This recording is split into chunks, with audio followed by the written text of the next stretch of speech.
കുറച്ച് നേരം ടീച്ചർ ആയിരുന്നു കേട്ടോ. ഷാൻസ് വരുന്ന വരെ ഒന്ന് ടീച്ചർ ആയിരിക്കും ഇരിക്കുന്ന ക്ലാസ്സില്. ഓക്കെ.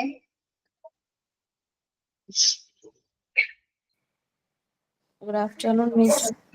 Good afternoon. ഷാൻസ് കുറച്ച് കഴിയുമ്പോൾ വരും കേട്ടോ. വെയിറ്റ് ചെയ്യണേ.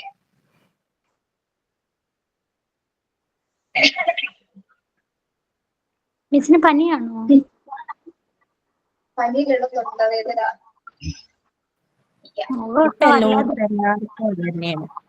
എന്തോ എല്ലാവർക്കും അതന്നെയാണ് തൊണ്ടവേദനയും ജലദോഷം. ശരി, അത് എനിക്ക് അറിയില്ല. എനിക്ക് 4 പീരീഡ് അടുപ്പിച്ച് ക്ലാസ് എടുത്തപ്പോ ഉണ്ടായതാ.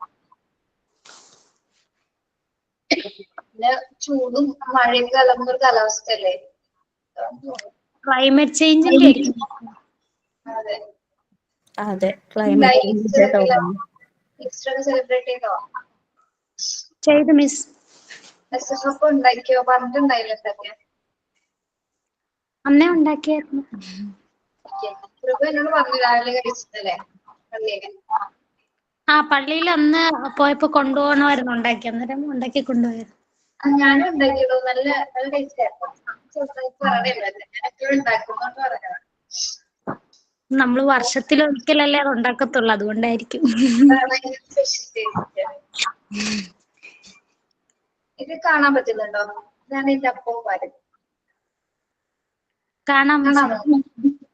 ഇതപ്പം ഇത് പാല് ക്ലിയർ അല്ലല്ലോ അല്ലേ?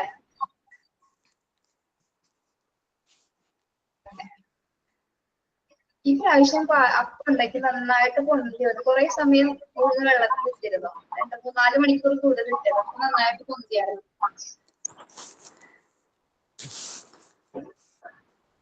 പിന്നെ പാലിൽ ചെറിയ ട്രിക്ക് ഒക്കെ ഉണ്ടാക്കുള്ളൂ. പാല് കുറച്ച് വ്യത്യസ്തമായിരിക്കും. അത് കൂടുതൽ കാണാം. സീക്രട്ട് ഫുഡ് കണ്ടുവച്ചിട്ടുണ്ട്. അങ്ങനെ ഉണ്ടാക്കാം. ഓക്കെ.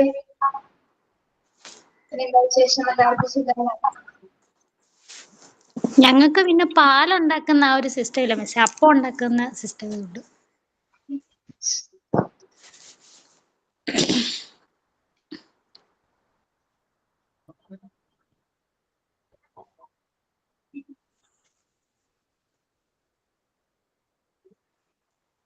പേരായിട്ടുള്ളതോ?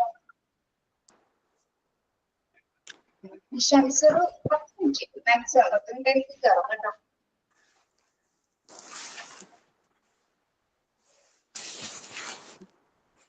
മിസ്സിന്റെ ഈസ്റ്റർ ഒക്കെ എങ്ങനെ ഉണ്ടായിരുന്നു? സൂപ്പർ ആയിരുന്നു.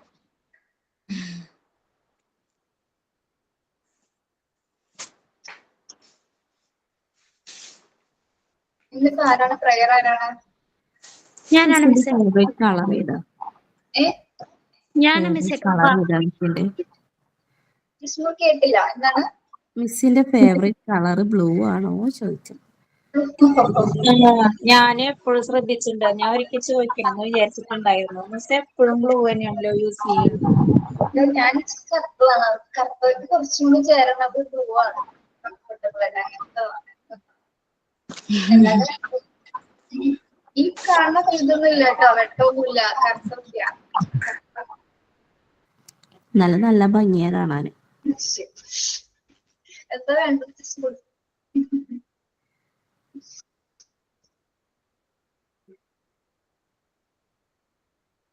കഴിഞ്ഞ ആഴ്ച നമ്മള് പ്രയർ കുറച്ചുപേര് സെലക്ട് ചെയ്തിട്ടുണ്ട്. പ്രയർ സൈനിങ് ഒക്കെ പറഞ്ഞു തന്നിരുന്നല്ലേ?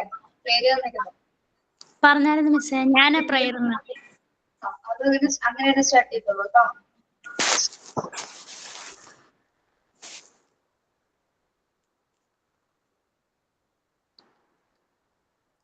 അങ്ങനെ ഉണ്ടായിരുന്നോ? അപ്പൊ ഞാൻ തോട്ട് ഓഫ് ദ ഡേ ഞാനാണല്ലോ എന്ന് പറഞ്ഞേ.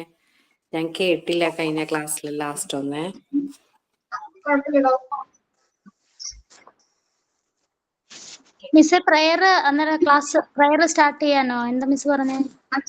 ചെയ്തോളൂ. എങ്ങനെയാണെന്ന് വെച്ചാൽ ഓക്കെ മിസ്സേ. എന്നാ ഞാൻ പ്രയർ പാടാം. Good afternoon, everyone. Welcome to the another week of the class. Now let's start our class with a beautiful prayer. Welcome, Holy Spirit. Be here with your presence. Fill me with your power. Live inside of me. Welcome, Holy Spirit. Be here with your presence. Fill me with your power. Live inside of me.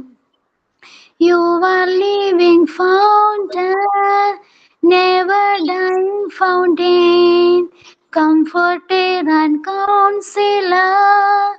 Take complete control, oh Lord. Welcome, Holy Spirit. Be here with your presence. Fill me with your power. Live inside of me. കഴിഞ്ഞു miss. Okay, നല്ല prayer. Thank you, Rupa. Next, thought of the day. Thought of the day. We must help children from the very beginning. We must give them the right environment because they have to adapt themselves to a strange new world. കുട്ടികളെ തുടക്കം മുതൽ തന്നെ നമ്മൾ സഹായിക്കണം. അവർക്ക് അനുയോജ്യമായ അന്തരീക്ഷം നൽകണം. കാരണം അവർ വിചിത്രമായ ഒരു പുതിയ ലോകവുമായി പൊരുത്തപ്പെടേണ്ടവരാണ്. The greatest sign of a success for a teacher is to be able to say, the children are now working as if I did not exist. ഒരു ടീച്ചറുടെ വിജയം എന്ന് പറയുന്നത് ഞാനില്ലാതെ തന്നെ കുട്ടികൾ പ്രവർത്തികളിൽ തുടരുന്നു എന്ന് പറയുന്നതിലാണ്. കുട്ടികൾ സ്വതന്ത്രവും സ്വയവും പ്രചോദനം ഉൾക്കൊണ്ട് വളർത്തിയെടുക്കേണ്ടവരാണ് മറിയ മോണ്ടിസോറിയുടെ വിശ്വാസത്തെ ഈ കോട്സ് സൂചിപ്പിക്കുന്നത്. അധ്യാപകന്റെ മാർഗനിർദ്ദേശത്തെ നിരന്തരം ആശ്രയിക്കാതെ കുട്ടികൾ അവരുടെ പഠനത്തിൽ പൂർണ്ണമായും വ്യാപൃതരാവുകയും സ്വയം നയിക്കപ്പെടുകയും ചെയ്യുമ്പോഴാണ് ഒരു അധ്യാപകന്റെ ആത്യന്തിക നേട്ടം എന്നത് ഇത് സൂചിപ്പിക്കുന്നു. Thank you miss. Okay, thank you. Next, signing by Marana. സൈനിൻ ഞാനാണ് മിസ്സേ. ഞാൻ 5 സെൻസസിനെ കുറിച്ചൊരു സോങ് ആണ് പാടുന്നത്. We have 5 senses. Do you know? They smell, sight, hear and touch. I can taste with my tongue. I can taste with my tongue the yummy chocolate. I can smell with my nose. I can smell with my nose the lovely red rose. I can see with my eyes. I can see with my eyes the rainbow in the sky. I can hear with my ear. I can hear with my ear the chirping of the bird. I can feel with my skin. I can feel with my skin the silky white sun. Thank you. Okay, very good, Ashwini.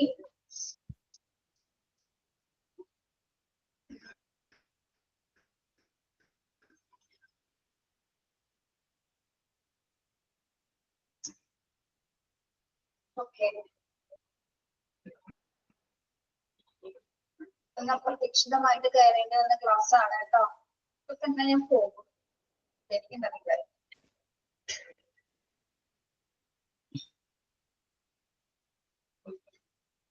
ഞങ്ങളിവിടെ Easter കഴിഞ്ഞ ഇവിടെ കുറച്ച് Christians ആയിട്ട് teachers ഉണ്ട് കേട്ടോ. അപ്പൊ അവര് treat ആയിരുന്നു ഫുഡൊക്കെ. അപ്പൊ ഫുഡൊക്കെ കഴിഞ്ഞ് വരുമ്പോ കുറച്ച് സമയമായി. അപ്പൊ അതാണ് ലേറ്റ് ആയത്. വന്ന് കഴിക്കുന്നുള്ളൂ. അതാണ് ലേറ്റ് ആയി പോയി. മിസ്സേ ഒരു ഡൗട്ട് ചോദിച്ചോട്ടെ? കുട്ടി എന്ത് പറയുന്നു?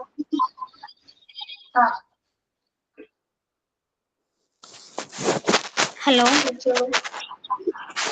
മിസ്സേ നിങ്ങൾ ഈ കോൺവെക്കേഷന് ഇടുന്ന സാരി ഇല്ലേ അത് നിങ്ങൾ ഓൺലൈൻ മേടിക്കുന്നതാണോ?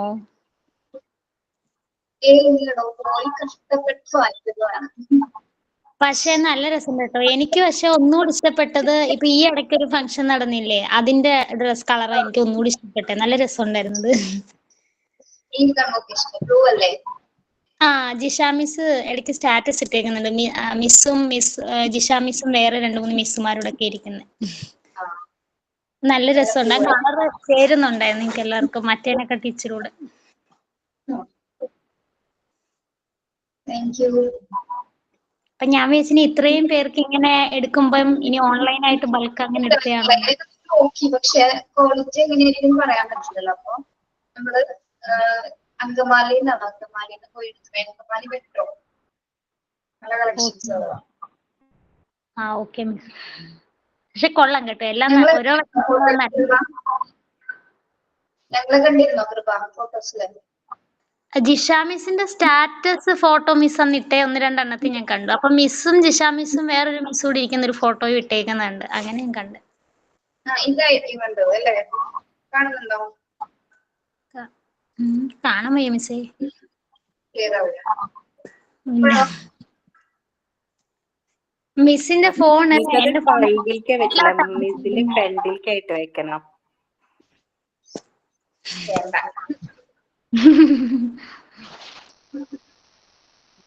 നിങ്ങള് ഇൻസ്റ്റയിലൊന്നും ഇല്ലാത്തോണ്ട് അല്ലെങ്കിൽ ഫോട്ടോസ് കാണായിരുന്നു. ജിഷക്ക് കാണാൻ പറ്റുന്നതാണ്. ജിഷ എന്റെ ഫ്രണ്ടാണ് ഇൻസ്റ്റയില്. ഞാൻ ഇൻസ്റ്റയിലാണ് മിസ്സേ കണ്ടു, വീഡിയോ കണ്ടായിരുന്നു. കാണാറുണ്ട് ടീച്ചർ. എന്താണ് ഞാൻ റിക്വസ്റ്റ് അയച്ചിട്ടുണ്ട് മാം, ആക്സെപ്റ്റ് ചെയ്തിട്ടില്ല. പേരെന്താണ്? പേര് അതില് റിൻഡു കുഞ്ഞു എന്നാണ്. മിസ് എന്നെ അക്സെപ്റ്റ് ചെയ്തിട്ടില്ല. വന്നില്ലല്ലോ. ഇപ്പൊ ഒന്ന് വിടാവോ? കഴിഞ്ഞിട്ട് വിട്ടാ മതി, ക്ലാസ് കഴിഞ്ഞിട്ട്. നിങ്ങളുടെ പേര് ഇങ്ങനെയൊക്കെ എനിക്കറിയാം. പിന്നെ നിങ്ങൾ കണ്ടിട്ടില്ല, കുറച്ച് പേരൊന്നും അറിയാൻ പറ്റില്ല. എന്തായിരിക്കും അക്സെപ്റ്റ് ചെയ്യാൻ? എന്റെ എലിസബത്ത് പിങ്കി മിസ്സേ ഇൻസ്റ്റയിലെ പേര്. എന്താണ്? എലിസബത്ത് പിങ്കി. എലിസബത്ത് പിങ്കി. അതെന്താണ് അങ്ങനെ ഒരു പേര്? എന്താണ് പ്രൊഫൈൽ പിക്ചർ? എന്താണ് എന്താ മിസ്സേ? പിക്ചർ എന്തായിട്ടിരിക്കുന്നത്? പിക്ചർ എന്റെ കല്യാണ ഫോട്ടോ മിസ്സേ. ഒരു golden shade sari. Elizabeth Babu Pinky എന്നാണോ? ആ ബബ്ലു പിങ്കി, അത് തന്നെ. അക്സെപ്റ്റ് ചെയ്തിട്ടുണ്ട് കേട്ടോ. ആ ഓക്കെ മിസ്സേ, താങ്ക് യു. ഈ വൃന്ദാജിനി നമ്മുടെ ക്ലാസ് എത്തിയാണോ? വൃന്ദ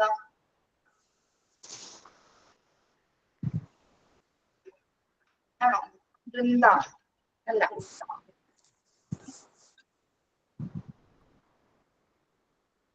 കൃപേനെ കണ്ടു. കൃപ ഭയങ്കര സ്കെൽറ്റ് ആണോടോ? ആണ് മിസ്സേ. ശരിയാണ് കേട്ടോ. ചുരുളം പൊടി ആണോ? എന്താ മിസ്സേ? ചുരുളം മുടിയാണോ? ചുരുണ്ട മുടി ആയിരുന്നു. ഇപ്പൊ 2 വട്ടം സ്ട്രെയിറ്റ് ചെയ്തു. പക്ഷെ പിന്നെയും കിളിച്ചു വരുന്ന മുടി ചുരുണ്ട തന്നെ കിളിച്ചു വരുന്നുണ്ട്. റിന്റു സുബീന്നാണോ പേര്? അല്ല മിസ്സേ, റിൻഡു കുഞ്ഞു എന്നാണ്. ഞാൻ അവിടെ ടൈപ്പ് വെച്ചിട്ടുണ്ട്.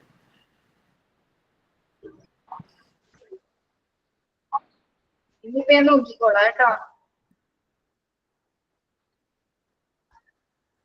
വൈഗ എന്നൊന്നും കുട്ടി അറിയില്ലോട്ടോ നമ്മുടെ ക്ലാസ്സിലേക്ക്. ഇങ്ങനെ നിങ്ങൾ വേറെ പേരൊക്കെ ഇട്ട് കഴിയുമ്പോ നമുക്ക് അറിയാൻ പറ്റില്ല. അതാണ് ആക്സെപ്റ്റ് ചെയ്യാത്തത്. Okay, yes. പോട്ടെ. അപ്പൊ നമ്മുടെ വിഷു വിശ്രമങ്ങളെ കടന്നു പോയി അല്ലെ? ഇനി അടുത്തൊരു വിഷുവിന് വേണ്ടിട്ട് നമ്മൾ ഇനി വെയിറ്റിംഗ് ആണ്. അടുത്ത വിഷു അല്ലല്ലോ, അടുത്ത ഓണം അല്ലെ? മിസ്സേ ഞാൻ എന്റെ മറ്റേ ഓല വെച്ച് കുറച്ച് സാധനം ഉണ്ടാക്കിയിരുന്നു. 2ാമത് ഉണ്ടാക്കിയതാ. ആദ്യത്തെ എല്ലാം കരിഞ്ഞു പോയി. അത് ജസ്റ്റ് കാണിക്കട്ടെ കാണിച്ചോ മിസ്സേ? ഒരു മിനിറ്റ്.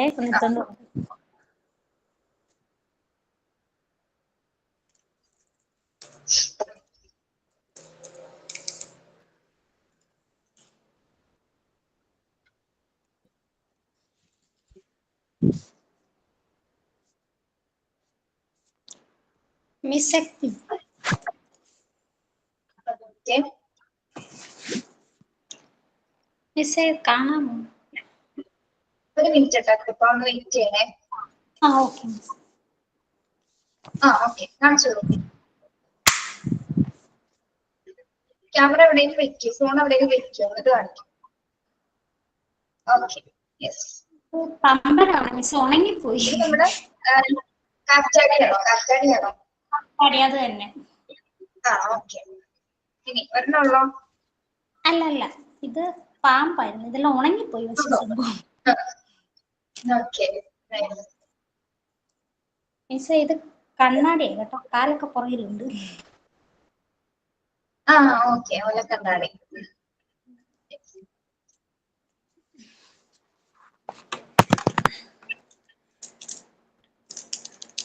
ഇതൊരു ടോയ് പോലാണ് മിസ്, ഇങ്ങനെ മൂവ് ചെയ്യും. ഇങ്ങനെ കൈ ഇങ്ങനെ പൊക്കുന്നതാണോ? വലിക്കുമ്പോ കൈ പൊക്കുന്നതാണോ? രണ്ടു അറ്റത്ത് വെച്ചിട്ട് ഇങ്ങനെ മൂവ് ചെയ്യുന്നു. നമ്മൾ അമ്പലപ്പാടങ്ങളിലൊക്കെ കണ്ടിട്ടുണ്ട്. പിന്നെ ഒരു പേഴ്സാ മിസ്. പേഴ്സ്. Okay nice. പിന്നെ ഒരു ഫിഷ്. ഫിഷ് എവിടെ? ഏഞ്ചൽ ആണോ അത്? Okay nice. ഇനി ഉണ്ടാവും മിസ് ഒരു ആൽഫബറ്റ് പെൻസിൽ ട്രീ ഉണ്ടായിരുന്നു, അത് ഇങ്ങനെ കാണിക്കുന്നുണ്ട്. അതവിടെ ഒട്ടിച്ചോ? നൈസ്. പെൻസിൽ സ്റ്റെം അല്ലേടോ? ഒട്ടിച്ച് വെച്ച് കലയത് ഇളകി. Nice, very good. സ്റ്റെമായിട്ട് കൊടുത്തേക്കുന്ന പെൻസിൽ, അതിൽ കൊടുത്തിട്ട് പിന്നെ പേപ്പർ കട്ട് ചെയ്യാൻ.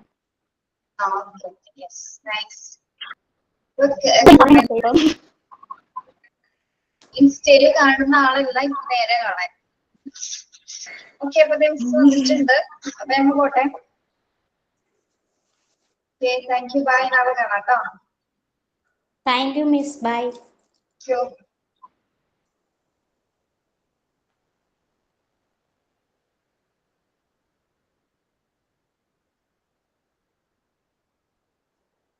മിസ് പോയോ? ഇന്ന് ക്ലാസ് ഇല്ലേ? ജിഷ മിസ് വന്നിട്ടുണ്ട് ഇനി. ഓക്കേടാ, okay.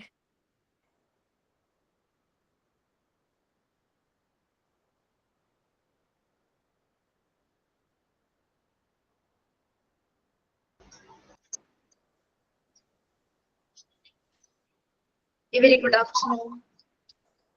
Good afternoon. Good afternoon. Thank you so much. മിസ്സിന് പ്രത്യേക ഭംഗിയുണ്ട്, സാരി കൊടുത്തിട്ട്, പച്ച സാരി കൊടുത്തിട്ട്. ഇത്രയല്ലേ കാണാൻ പറ്റുള്ളൂ, എന്നിട്ടും ഭംഗിയുണ്ടോ? ഇങ്ങനെ കാണുമ്പോ തന്നെ ഭംഗിയുണ്ട്. Thank you so much. എന്റെ ദിവസം ധന്യമായി എന്നൊക്കെ പറയണ പോലെ. മിസ്സിന് സാരി ചേരുന്നുണ്ട് കേട്ടോ ചുരിദാറിനെ കാട്ടി. എന്നെ എല്ലാരും പറയാറ്, പക്ഷേ മോർണിംഗ് എന്റെ ക്ലാസ്സിലേക്ക് ഓടി കയറുമ്പോഴേ ക്ലാസ് എടുക്കുമ്പോ അധികം കാണുന്നില്ലല്ലോ.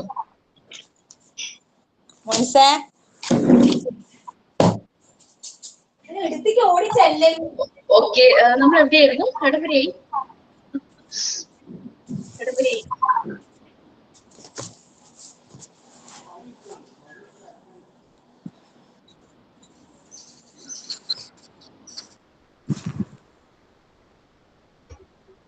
ഏത് പഠിത്തം വിളിക്കുന്നത്? ക്ലാസ്സിൽ എന്തായിരുന്നു? കുറെ നാളായിരുന്നു.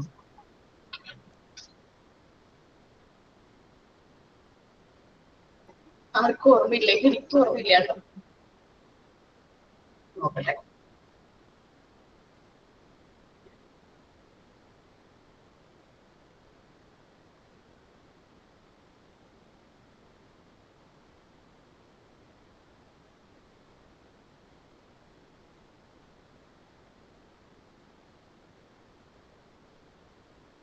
യൂണിറ്റ് 3 ആയിരുന്നു, കംപ്ലീറ്റ് ചെയ്തോ? Law of natural development. ഇല്ല, കംപ്ലീറ്റ് ആയില്ല മിസ്. അതിനകത്ത് ചൈൽഡ് ഫുഡ്, അഡൽട്ട് ഫുഡ് ഭാഗമൊക്കെ ആയതേ ഉള്ളൂ.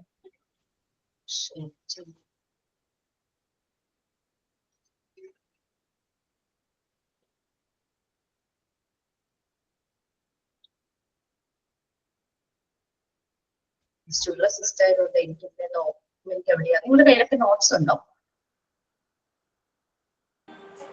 ഡെവലപ്മെന്റ് ഓഫ് ഇമോഷണൽ അതല്ല ചോദിച്ചേ, ഞാൻ PDF ഷെയർ ചെയ്യണോ?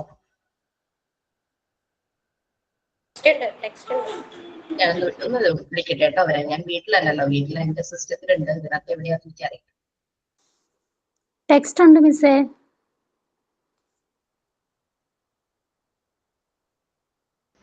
എല്ലാവർക്കും കിട്ടിയില്ലെങ്കിലോ കിട്ടുന്നവരെ നമുക്ക് പറയാം, അപ്പോഴേക്കും അവർ വന്നത് ചെയ്തു തരും. ഒരു മിനിറ്റ്.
ഹലോ.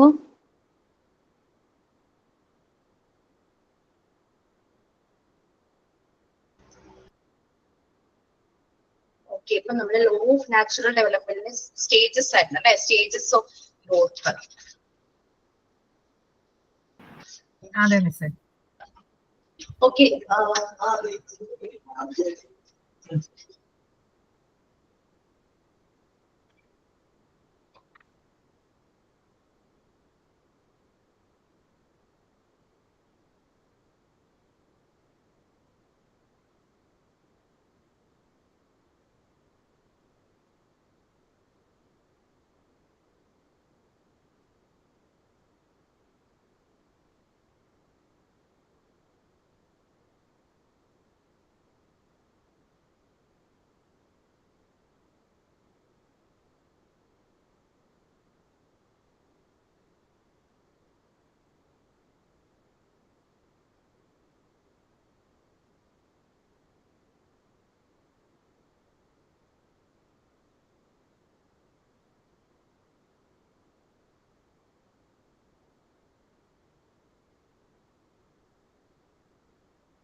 ഇവിടെ ക്ലാസ് നടക്കുന്നുണ്ടോ? ഒന്നും കേൾക്കുന്നില്ല.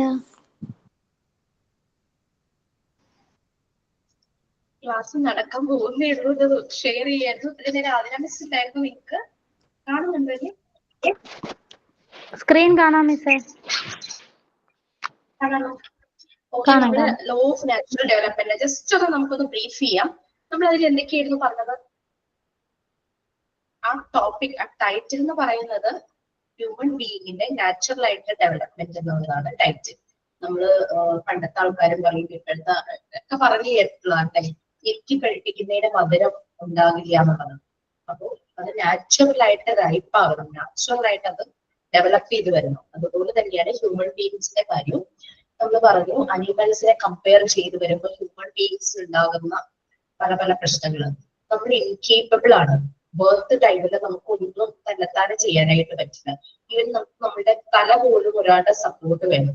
തല ഒന്ന് പൊക്കാനോ അങ്ങനെയൊന്നും പറ്റില്ല. നല്ല പോലെ ആ തല ഉറയ്ക്കണം എന്ന് എപ്പോഴും പ്രായമായിട്ട് പറഞ്ഞു അല്ലേ? നല്ലപോലെ ഹെഡ് ഇതാവുന്നതിനനുസരിച്ച് സപ്പോർട്ട് ചെയ്യണം എന്ന് പറയും. പക്ഷെ അനിമൽ ബേബീസോ അതും നമ്മൾ പറഞ്ഞു, അവര് പശുക്കുട്ടി അത് ചെറിയ പ്രസവിച്ച ഉടനെ തന്നെ കുറെ വേച്ചൊക്കെ നടന്ന് പിന്നെ അത് ഓടാൻ തുടങ്ങും അല്ലെ? പിന്നെ തന്നെ പാല് സക്ക് ചെയ്ത് കുടിക്കാനായിട്ട്. അതുപോലെ നാച്ചുറൽ ആയിട്ട് തന്നെ ഹ്യൂമൻസിന് വരണം. ഒരു ജനിച്ച് കുറെ നാളുകൾ വരെ ഡിപ്പെൻഡൻസി വളരെ കൂടുതലായിരിക്കും ഹ്യൂമൻ ബീങ്സ്. വേറൊരാളുടെ സഹായമില്ലാതെ അവർക്ക് ഒന്നും ചെയ്യാൻ പറ്റില്ല. വയസ്സായി അസുഖങ്ങൾ വന്ന് കിട്ടുന്ന ഇതേ അവസ്ഥ തന്നെയാണ് അല്ലെ. അതാണ് ആനിമൽസുമായിട്ട് പറയുമ്പോൾ ഉള്ള ഒരു ഡിഫറൻസിൽ ആ ഒരു കേപ്പബിലിറ്റി, കപ്പാസിറ്റി, പൊട്ടൻഷ്യലുള്ള ഒരു ഡിഫറൻസ് എന്ന് പറയുന്നത് അതാണ്.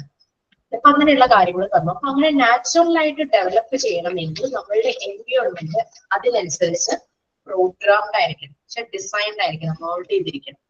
ഓക്കെ, അങ്ങനെ ഈ ഡെവലപ്മെന്റിന് നെസസറി ആയിട്ട് 2 കണ്ടീഷൻസ് ഉണ്ട്. ഒന്ന് ഈ പറഞ്ഞ എൻവിയോൺമെന്റ്, പിന്നെ ഒരെണ്ണം ഫ്രീഡം.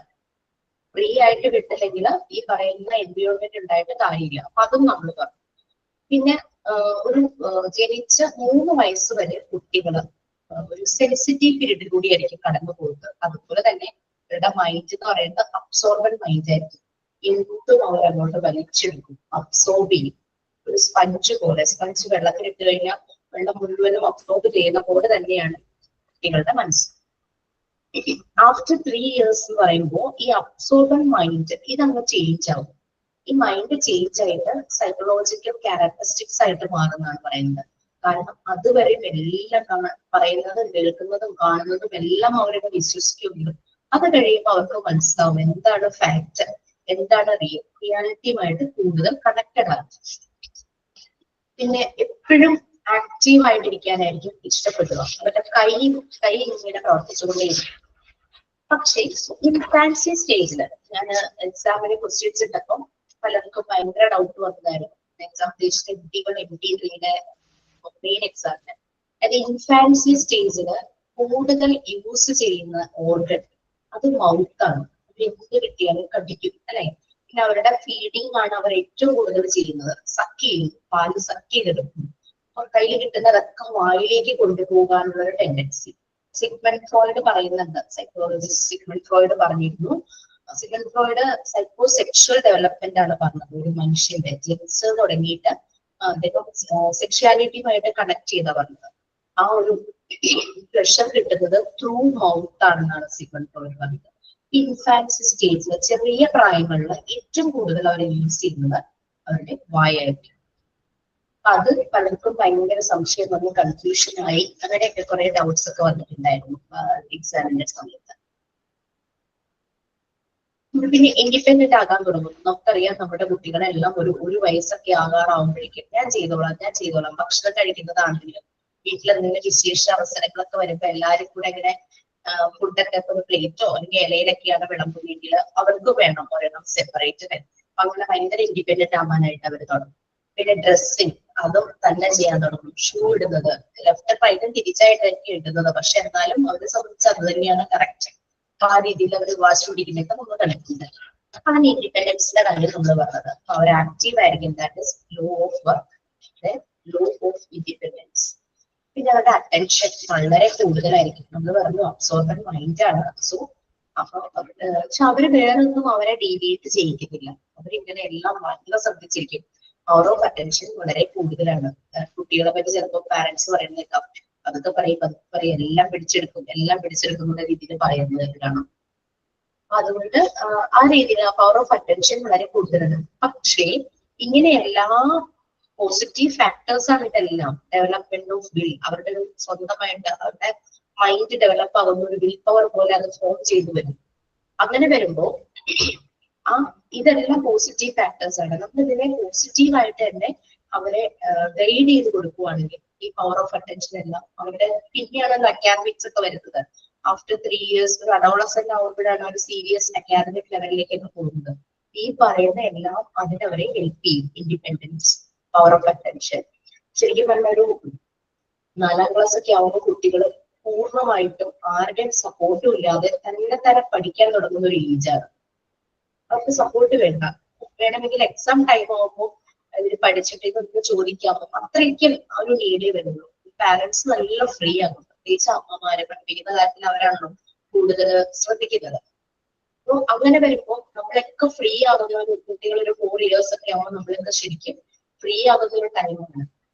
ബട്ട് ആ ഡെവലപ്മെന്റ് ഓഫ് ഇൻഡിപെൻഡൻസ് ശരിയായ രീതിയിൽ ഡെവലപ്പ് ചെയ്ത് വന്നില്ലെങ്കിൽ ത്രൂ ഔട്ട് അവരുടെ അക്കാദമിക് പീരീഡിൽ നമ്മളും ആ ഒരു സ്ട്രെസ്സിലായി പോകും. കാരണം അവർക്ക് എന്തിനും വേണം, അവർക്ക് ടെൻഷൻ ആവും. അതേസമയം തന്നെ പഠിക്കാൻ തുടങ്ങി കഴിഞ്ഞ് കഴിഞ്ഞാൽ ഈ ബുദ്ധിമുട്ട് വരില്ല. 4th സ്റ്റാൻഡേർഡ് ഓൺവേർഡ്സ് അവർ കംപ്ലീറ്റ്ലി അക്കാദമിക്സിന്റെ കാര്യത്തിൽ ഇൻഡിപെൻഡന്റ് ആണ്.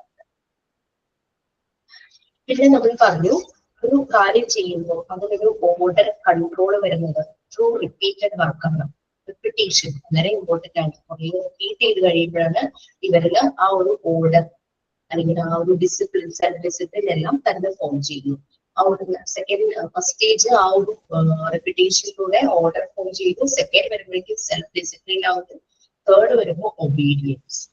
അവർക്ക് അവിടെ അവർ അരഗന്റ് ആകുന്നില്ല, അജിറ്റേറ്റഡ് ആകുന്നില്ല. എൽഡേഴ്സ് പറയുന്ന ഇൻസ്ട്രക്ഷൻസ് എല്ലാം അവർ ഒബേ ചെയ്യുന്നു. അവർക്ക് ചെയ്യേണ്ടത് എന്താണെന്ന് അറിയാം. അവരതിനെ ഒഫൻഡ് ചെയ്യുന്നില്ല. അവർക്ക് ഇന്റലിജൻസ് ഡെവലപ്പ് ചെയ്യുന്നു, ക്രിയേറ്റിവിറ്റി കൂടുന്നു, ഇമാജിനേഷൻ കൂടുന്നു. ഇമാജിനേഷൻ ക്രിയേറ്റിവിറ്റി കൂടുന്നു. ഈ development of imagination and creativity ആ ഒരു ഏജിലാണ് പലപ്പോഴും നമ്മുടെ കരിക്കുലത്തിൽ പല എക്സിബിഷൻസ്, സയൻസ് എക്സിബിഷൻ, മാത്സിന്റെ പല പ്രോഗ്രാംസ്, ഒളിമ്പ്യാഡ് എന്നൊക്കെ പറഞ്ഞ അങ്ങനത്തെ പ്രോഗ്രാംസ് ഒക്കെ ഇല്ലേ. ശരിക്കും ആ ഒരു ടൈമില് അവർക്ക് നല്ലതുപോലെ അതിൽ എക്സ്പാൻഡ് ചെയ്യാനും എക്സ്പ്ലോർ ചെയ്യാനായിട്ട് പറ്റും. അപ്പൊ നമ്മൾ ആ ക്വാളിറ്റീസ് എല്ലാം മനസ്സിലാക്കി അതിനെ കൂടുതൽ ഡെവലപ്പ് ചെയ്യാനുള്ള ഓപ്പർച്യൂണിറ്റീസ് കുട്ടികൾക്ക് ഉണ്ടാക്കി കൊടുക്കുക എന്നുള്ളതാണ്. മറിയം മോണ്ടിസോറി പറയുന്നത് എപ്പോഴും റിയാലിറ്റിയുമായിട്ട് കണക്ട് ചെയ്യുമ്പോഴാണ് ഇവരുടെ ഈ പറഞ്ഞ ക്വാളിറ്റീസ്, ഈ ഫാക്ടേഴ്സ്, ഈ പോസിറ്റീവ് ഫാക്ടേഴ്സ് എല്ലാം ഇംപ്രൂവ് ആവുള്ളൂ. ഇതിൽ ഞാൻ എവിടെ വരെ ഞാനിപ്പം സ്ക്രോൾ ചെയ്യാട്ടോ.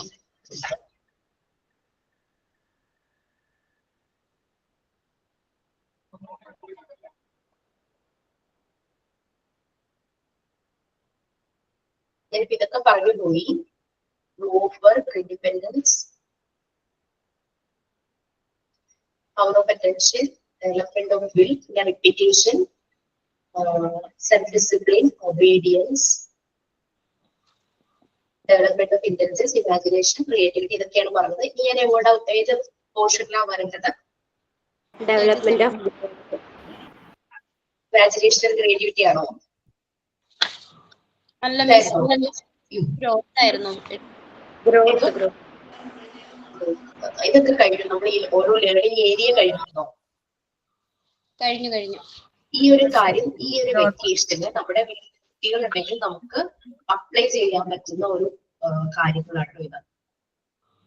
കുറേ വർക്കുകൾ നമുക്ക് കുട്ടികളെ കൊണ്ട് ചെയ്യിക്കാം. നമുക്ക് പുറത്തൊരു സമ്മർ ക്യാമ്പിലോ അങ്ങനെയൊക്കെ കൊണ്ടുപോയി കൊണ്ടാക്കാൻ പറ്റാത്തൊരു സാഹചര്യം ഉണ്ടെങ്കിൽ, അതുമല്ല ക്യാമ്പിന് ഉദ്ദേശിച്ചൊരു ക്വാളിറ്റി ഇല്ല, അവിടെ അത്ര പ്രൊഡക്റ്റീവായിട്ട് തോന്നുന്നില്ല, വെറുതെ പേയ്മെന്റ് കൊടുക്കുക, അങ്ങനത്തെ സിറ്റുവേഷൻസ് ഒക്കെ ആണെങ്കിൽ പിന്നെ ക്യാമ്പിൽ പോകുന്നുള്ളത് എന്താണെന്ന് വെച്ചാൽ ഇന്ററാക്റ്റീവ് സെഷൻ കുറെ ഉണ്ടാവും. ആ ഒരു പീർ ഗ്രൂപ്പ് കുറെ കുട്ടികളുണ്ടാവും.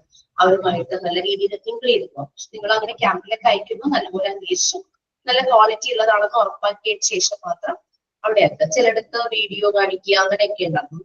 അത് വീട്ടിലത് സംഭവിക്കാതിരിക്കാനാണല്ലോ നമ്മൾ ഈ സമ്മർ ക്യാമ്പിലാക്കുന്നത്. ഈ ഏരിയകളെല്ലാം ഇതുപോലുള്ള ആക്ടിവിറ്റീസ് കുട്ടികൾക്ക് കൊടുത്താൽ അവരുടെ ലേണിംഗ് ഈ ഏരിയയിലെല്ലാം കുറച്ചുകൂടി ഡെവലപ്ഡ് ആകും. ഇത് നിങ്ങൾക്ക് അപ്ലൈ ചെയ്യാവുന്നതാണ്. ഇത് മനസ്സിലാക്കി കഴിഞ്ഞ് കഴിഞ്ഞാൽ വെക്കേഷൻസ് ഒക്കെ ആവുമ്പോൾ നമ്മളുടെ വീട്ടിലൊരു 10ഓ 15ഓ കുട്ടികളെ നമുക്ക് പകൽ സമയം അക്കോമഡേറ്റ് ചെയ്യാൻ പറ്റുമോ, അല്ലെങ്കിൽ നിങ്ങൾക്കും സമ്മർ ക്യാമ്പ് കണ്ടക്ട് ചെയ്യാം, ടൈം ഉണ്ട്, അതിനുള്ളൊരു പ്ലേസ് ഉണ്ട് എന്നൊക്കെ ഉണ്ടെങ്കിൽ കണ്ടക്ട് ചെയ്യാം. നമുക്കൊരു വരുമാന മാർഗമാണല്ലോ. നമ്മൾ നല്ലതുപോലെ പക്ഷെ മനസ്സിലാക്കണം ഓരോ ഏജിനും എന്തെല്ലാം ആക്ടിവിറ്റീസ് കൊടുക്കാം അങ്ങനെയുള്ള കാര്യം. പിന്നെ development of emotional and spiritual life. പലപ്പോഴും നമ്മൾ ഫോളോ ചെയ്യുന്ന ട്രഡീഷണൽ മെത്തേഡ്സ്, നമ്മുടെ റിലീജിയസ് ബിലീഫ്, അത് കുട്ടികൾ അത് കാണുന്നു. പലപ്പോഴും അവർ കാണുന്നത് അവർ ഫോളോ ചെയ്യുന്നു. അപ്പൊ അങ്ങനെ വീടുകളിൽ നമ്മളൊരു കസ്റ്റം, ഈവനിങ് പ്രേ, അല്ലെങ്കിൽ രാവിലെ ഭക്ഷണം കഴിക്കുന്ന സമയത്ത് പ്രാർത്ഥിക്കുന്നു. അങ്ങനെ പല രീതിയിലും ഓരോരുത്തരുടെ ബിലീഫ് ട്രഡീഷൻസും അനുസരിച്ച് പല രീതിയിലുള്ള ബിലീഫ് ട്രഡീഷൻസ് ഫോളോ ചെയ്യാറുണ്ട്. കുട്ടികളും ഇത് കണ്ടാണല്ലോ വളരുന്നത്. അവരും അതുപോലെയുള്ള ഇമോഷണൽ ആൻഡ് സ്പിരിച്വൽ ആ ഒരു രീതി ഫോം ചെയ്യും. ആ ഒരു ഡെവലപ്മെന്റ് വരും. അവർക്ക് ആ ഒരു കമ്പാഷൻ, ലവ്, മറ്റുള്ളവരുടെ സ്നേഹത്തോടെ പെരുമാറണം, മറ്റുള്ളവരെ ആ ഒരു സന്തോഷം സ്പ്രെഡ് ചെയ്യണം. അതെല്ലാം കിട്ടുന്നത് through this belief and traditional methods ആണ്. സോഷ്യലൈസ് ചെയ്യാനായിട്ട് തുടങ്ങും. ഈ ഒരു സമയത്താണെങ്കിൽ സോഷ്യലൈസ് ചെയ്യാനായിട്ട് തുടങ്ങും. നമ്മൾ പറയുന്നത് ചില കുട്ടികൾ സോഷ്യലൈസ് ചെയ്യില്ല, ഇൻട്രോവേർട്ട് ആണ്. ഇൻട്രോവേർട്ട് എന്ന് പറഞ്ഞാൽ അതൊരു പ്രശ്നമൊന്നുമല്ല, ചിലര് അതായിരിക്കും താല്പര്യപ്പെടുക. പക്ഷെ എന്ന് കരുതിയിട്ട് ചിലപ്പോൾ പാർട്ടിസിപ്പേറ്റും ആയിരിക്കില്ല. അവരെ ആളുകൾ വരുമ്പോഴേക്കും അവരുടെ മുന്നിലേക്ക് വരും, അവരോട് സംസാരിക്കും, കാര്യങ്ങൾ ചെയ്യും. എന്നോട് നിങ്ങളുടെ ബാച്ചാണോന്ന് അറിയില്ല, ആരോ ചോദിച്ചു മോണ്ടിസോറി മെത്തേഡിന് കോഴ്സ് ചെയ്യുന്നതിന് മുമ്പ് ഞാൻ എങ്ങനെയായിരുന്നു എന്നോട് ചോദിച്ചിരുന്നു. ഞാൻ ഭയങ്കര ഇൻട്രോവേർട്ട് ആയിരുന്നു, എനിക്ക് സോഷ്യലൈസ് ചെയ്യാൻ ബുദ്ധിമുട്ടായിരുന്നു. പക്ഷെ ഇത് കരുതിയിട്ട് ഞാനൊരു പാർട്ടിസിപ്പേറ്റർ ആയിരുന്നില്ല. ഗ്രൂപ്പിൽ ഞാൻ വലിയ കുഴപ്പമില്ല. പക്ഷെ സംസാരിക്കുന്നതിനേക്കാൾ കൂടുതൽ ഞാൻ കേൾക്കാറേ പതിവുണ്ടായിരുന്നു, ഞാൻ അധികം സംസാരിക്കില്ലായിരുന്നു. ബട്ട് ഈ ഒരു മെത്തേഡ് അത് 39 years ആയപ്പോഴാട്ടോ ഈ ഒരു മെത്തേഡ്. ഞാൻ വീട്ടിൽ നിന്നും പുറത്തിറങ്ങില്ലായിരുന്നു, വേറെ ജോബൊന്നും ആ സമയത്ത് ഉണ്ടായിരുന്നു, വീട്ടിൽ നിന്ന് പുറത്തിറങ്ങില്ലായിരുന്നു. ഒരു വീടിന്റെ മുകളിലത്തെ ഫ്ലോർ വാടകയ്ക്ക് താമസിക്കുന്നു, അവിടെ നിന്ന് താഴേക്ക് ഞാൻ ഇറങ്ങില്ലായിരുന്നു. അത്രയും പ്രശ്നങ്ങളെന്നല്ല, ഞാൻ അത് താല്പര്യം ഉണ്ടായിട്ടുണ്ടായിരുന്നു.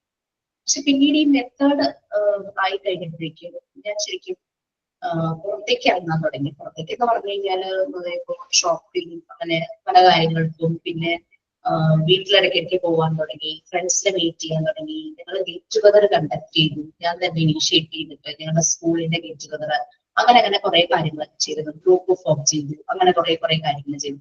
വാട്സാപ്പ് ഒന്ന് യൂസ് ചെയ്തായിരുന്നു ആ സമയത്ത്, വാട്സാപ്പ് ആയിട്ട് പോലും അത് യൂസ് ചെയ്യാതിരുന്നിട്ടില്ല.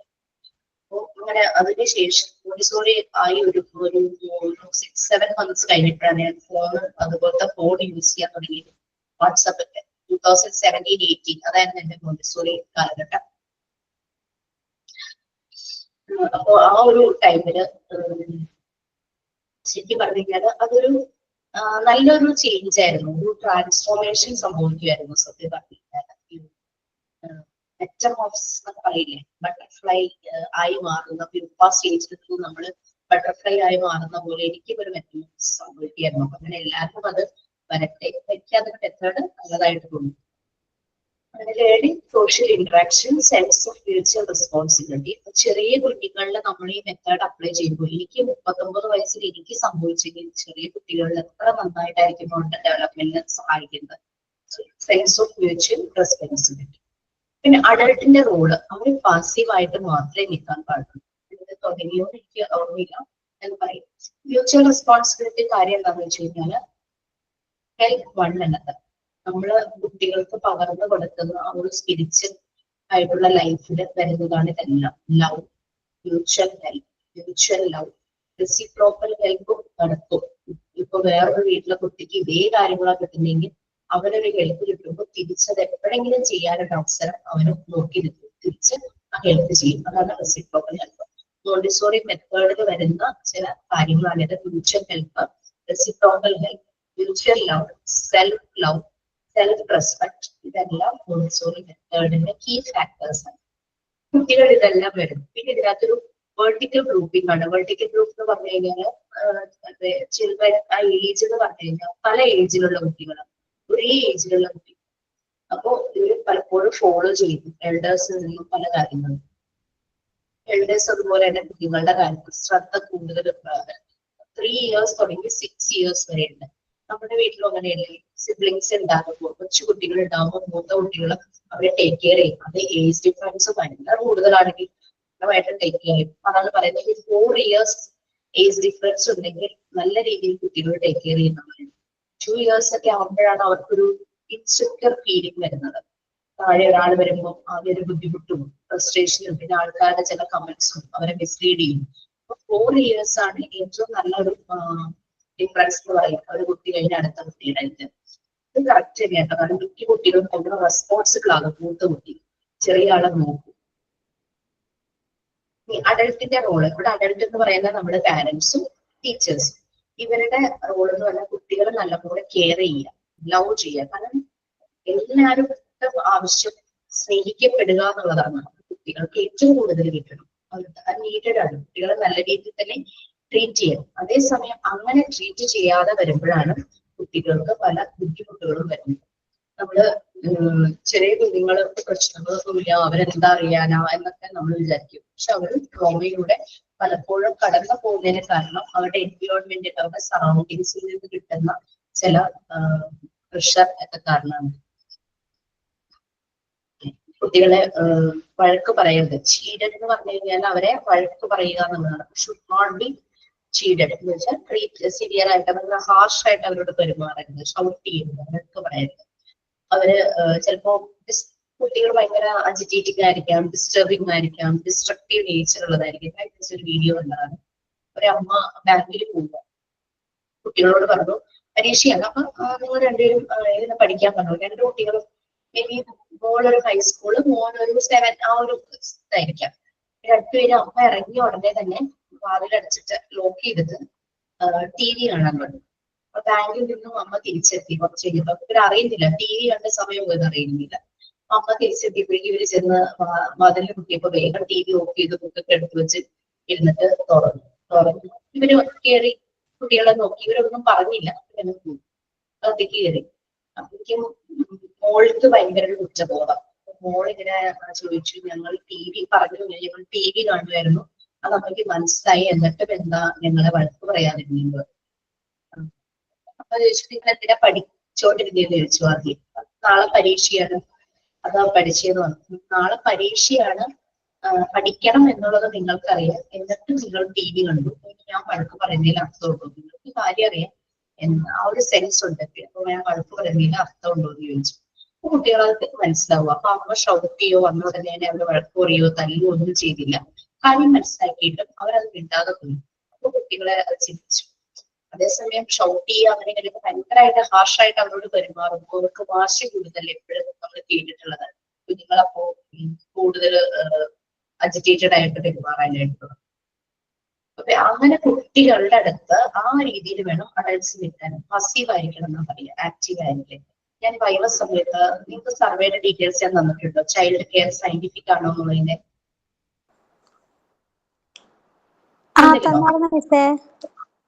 വൈവ സമയത്ത് ഞാൻ എല്ലാവരോടും ചോദിക്കുന്ന ഒരു ക്വസ്റ്റ്യൻ ആയിരുന്നു, സർവേ ചെയ്തിരുന്നു എന്നുള്ളത്. അപ്പം ആ കിട്ടിയ ഡേറ്റ വെച്ചിട്ട് ഒന്ന് അനലൈസ് ചെയ്യാമെന്ന് പറഞ്ഞപ്പോൾ പല രീതിയിലുള്ള അഭിപ്രായങ്ങൾ വന്നു. ചിലതൊക്കെ ഒരേപോലെയായിരുന്നു. എല്ലാവരും കുട്ടികളുടെ കാര്യത്തിൽ നല്ല കെയർ എടുക്കുന്നുണ്ട്, പ്രാക്ടിക്കലായിട്ടാണ് ഡീൽ ചെയ്യുന്നത്, കുട്ടികൾക്ക് ആവശ്യമുള്ള ഫ്രീഡം കൊടുക്കുന്നുണ്ട്.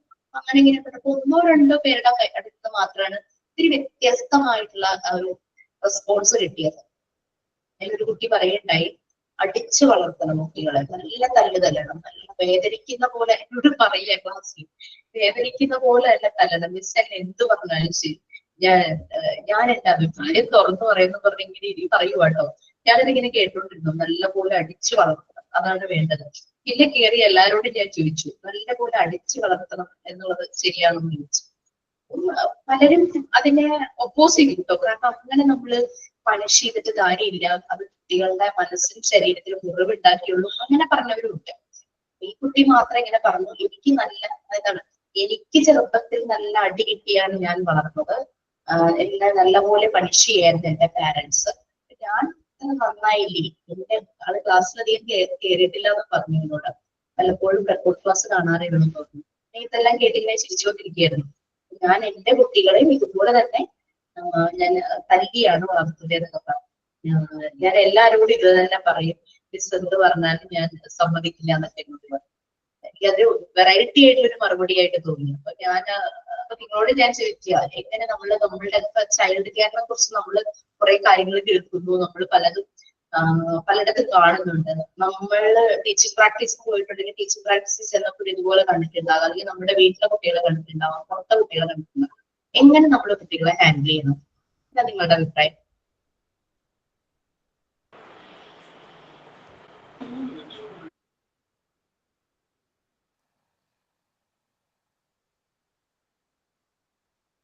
അവർക്ക് ഏറ്റവും കിട്ടുന്നത് കെയറിങ്ങും ലവുമാണ്. ആ സ്നേഹം അവർക്ക് നല്ലതുപോലെ കിട്ടണം. സ്നേഹം കിട്ടുമ്പോഴാണ് അടിച്ച് ഷൗട്ട് ചെയ്ത് പറഞ്ഞാല് അവരെന്താ വിചാരിക്കുക? അവർക്കായിട്ട് തോന്നൂല. നമ്മൾ ചെയ്തിട്ടില്ലെങ്കിൽ ടീച്ചർ നമ്മൾ അടിക്കുമല്ലോ, അല്ലെങ്കിൽ ഉമ്മ നമ്മൾ അടിക്കുമല്ലോ എന്ന് വിചാരിച്ച് ചെയ്യുന്നതാണ്. ചിലടത്ത് ഷൗട്ടിങ് മാത്രമേ ഉള്ളൂ, കുട്ടി പേടിച്ചു പോകും. അതൊരു പിന്നെ ഞെട്ടലായിരിക്കും പലപ്പോഴും, ഈ ഉറക്കത്തിലും ഒരു ഞെട്ടലായിരിക്കും ഷൗട്ടിങ് കേൾക്കുമ്പോഴേ. കാരണം വെച്ചാൽ അത് അവരുടെ ഉള്ളിൽ ഇങ്ങനെ വല്ലാണ്ട് ഇങ്ങനെ ഇതാകുമ്പോഴേക്കും കുട്ടികൾ നല്ല രീതിയിൽ പേടിച്ചു. അപ്പൊ അങ്ങനെ സംഭവിക്കാൻ ചാൻസ് ഉണ്ട്. അതൊക്കെ ട്രോമയായി മാറാനുള്ള ചാൻസസ് ഉണ്ട്. ടീച്ചറെ പോയപ്പോ എന്റെ നെറ്റ് 1 GB കഴിഞ്ഞപ്പോ ഒന്ന് കട്ടായതാ. ഒരു ജാവർ എന്ന് പറഞ്ഞ സാറിന്റെ ക്ലാസ് ഞാൻ അറ്റൻഡ് ചെയ്യാറുണ്ട്. ക്ലിനിക്കൽ സൈക്കോളജിസ്റ്റ് ആണ് അദ്ദേഹം. വളരെ നല്ല റെപ്യൂട്ടഡ് പേരിലുള്ള ഒരാളാണ്, കോഴിക്കോട്. സാറ് പറയാണ് വില്ലൻസ്, അതായത് കുട്ടികൾ വില്ലന്മാരായി മാറുന്ന ഒരു സ്റ്റേജ് ഉണ്ടല്ലോ. ഇവര് വില്ലന്മാരായിട്ട് ജനിക്കുന്നതല്ല, ഇവര് വില്ലന്മാരായിട്ട് ക്രിയേറ്റ് ചെയ്യപ്പെടുന്നതാണ്. വീട്ടിലെ സാഹചര്യങ്ങൾ കൊണ്ടും എൻവയോൺമെന്റിന്റെ സാഹചര്യങ്ങൾ കൊണ്ടും വില്ലന്മാരായിട്ട് ക്രിയേറ്റ് ചെയ്യപ്പെടുന്നു. അപ്പൊ കുട്ടിയെ ആ രീതിയിൽ നമ്മൾ ടേക്ക് കെയർ ചെയ്യുമ്പോൾ കുട്ടിയുടെ പെരുമാറ്റം മാറാനുള്ള ബിഹേവിയർ ചേഞ്ചസ്, ആ പാറ്റേൺ മാറുന്നതിന് കാരണം എൻവയോൺമെന്റ് തന്നെയാണ്, പാരന്റൽ പ്രഷർ ആണെന്നാണ് സാറിന് പറയുന്നത്. അതിന് ചില വീഡിയോസ് ഒക്കെ സാർ ഷെയർ ചെയ്തിട്ടുണ്ടായി. അപ്പൊ അഡൾട്ട് ഇപ്പോഴും അവരുടെ ഒരു കുട്ടിയോട് എപ്പോഴും ലവ് കാണിക്കണം, ആ ഒരു രീതിയിലായിരിക്കണം. എപ്പോഴും ആ ഒരു ഫീല് കിട്ടണം, ലൗഡ് ആണെന്ന്, അത് സ്നേഹിക്കപ്പെട്ടുകൊണ്ടിരിക്കുക എന്നൊരു ഫീല് കിട്ടണം. അങ്ങനെ ആകുമ്പോഴാണ് ടീച്ചറെ. ഞാൻ ആദ്യം ചെറുതായിട്ട് ക്ലാസ് എടുക്കാൻ പോയി ഒരു 6 മാസത്തിന്. അപ്പൊ അവിടെ കുറച്ച് വലിയ കുട്ടികളാട്ടോ, 5-ലും 6-ലൊക്കെ പഠിക്കുന്ന കുട്ടികളാണ്. അവര് പറഞ്ഞിരുന്നു ഇങ്ങനെ വേറെ കുട്ടികൾ അവരോട് എന്തെങ്കിലും ഓരോ സാധനം എടുത്തിട്ട് വഴക്കുണ്ടാവുമല്ലോ, അപ്പൊ അടിപിടിയാവും.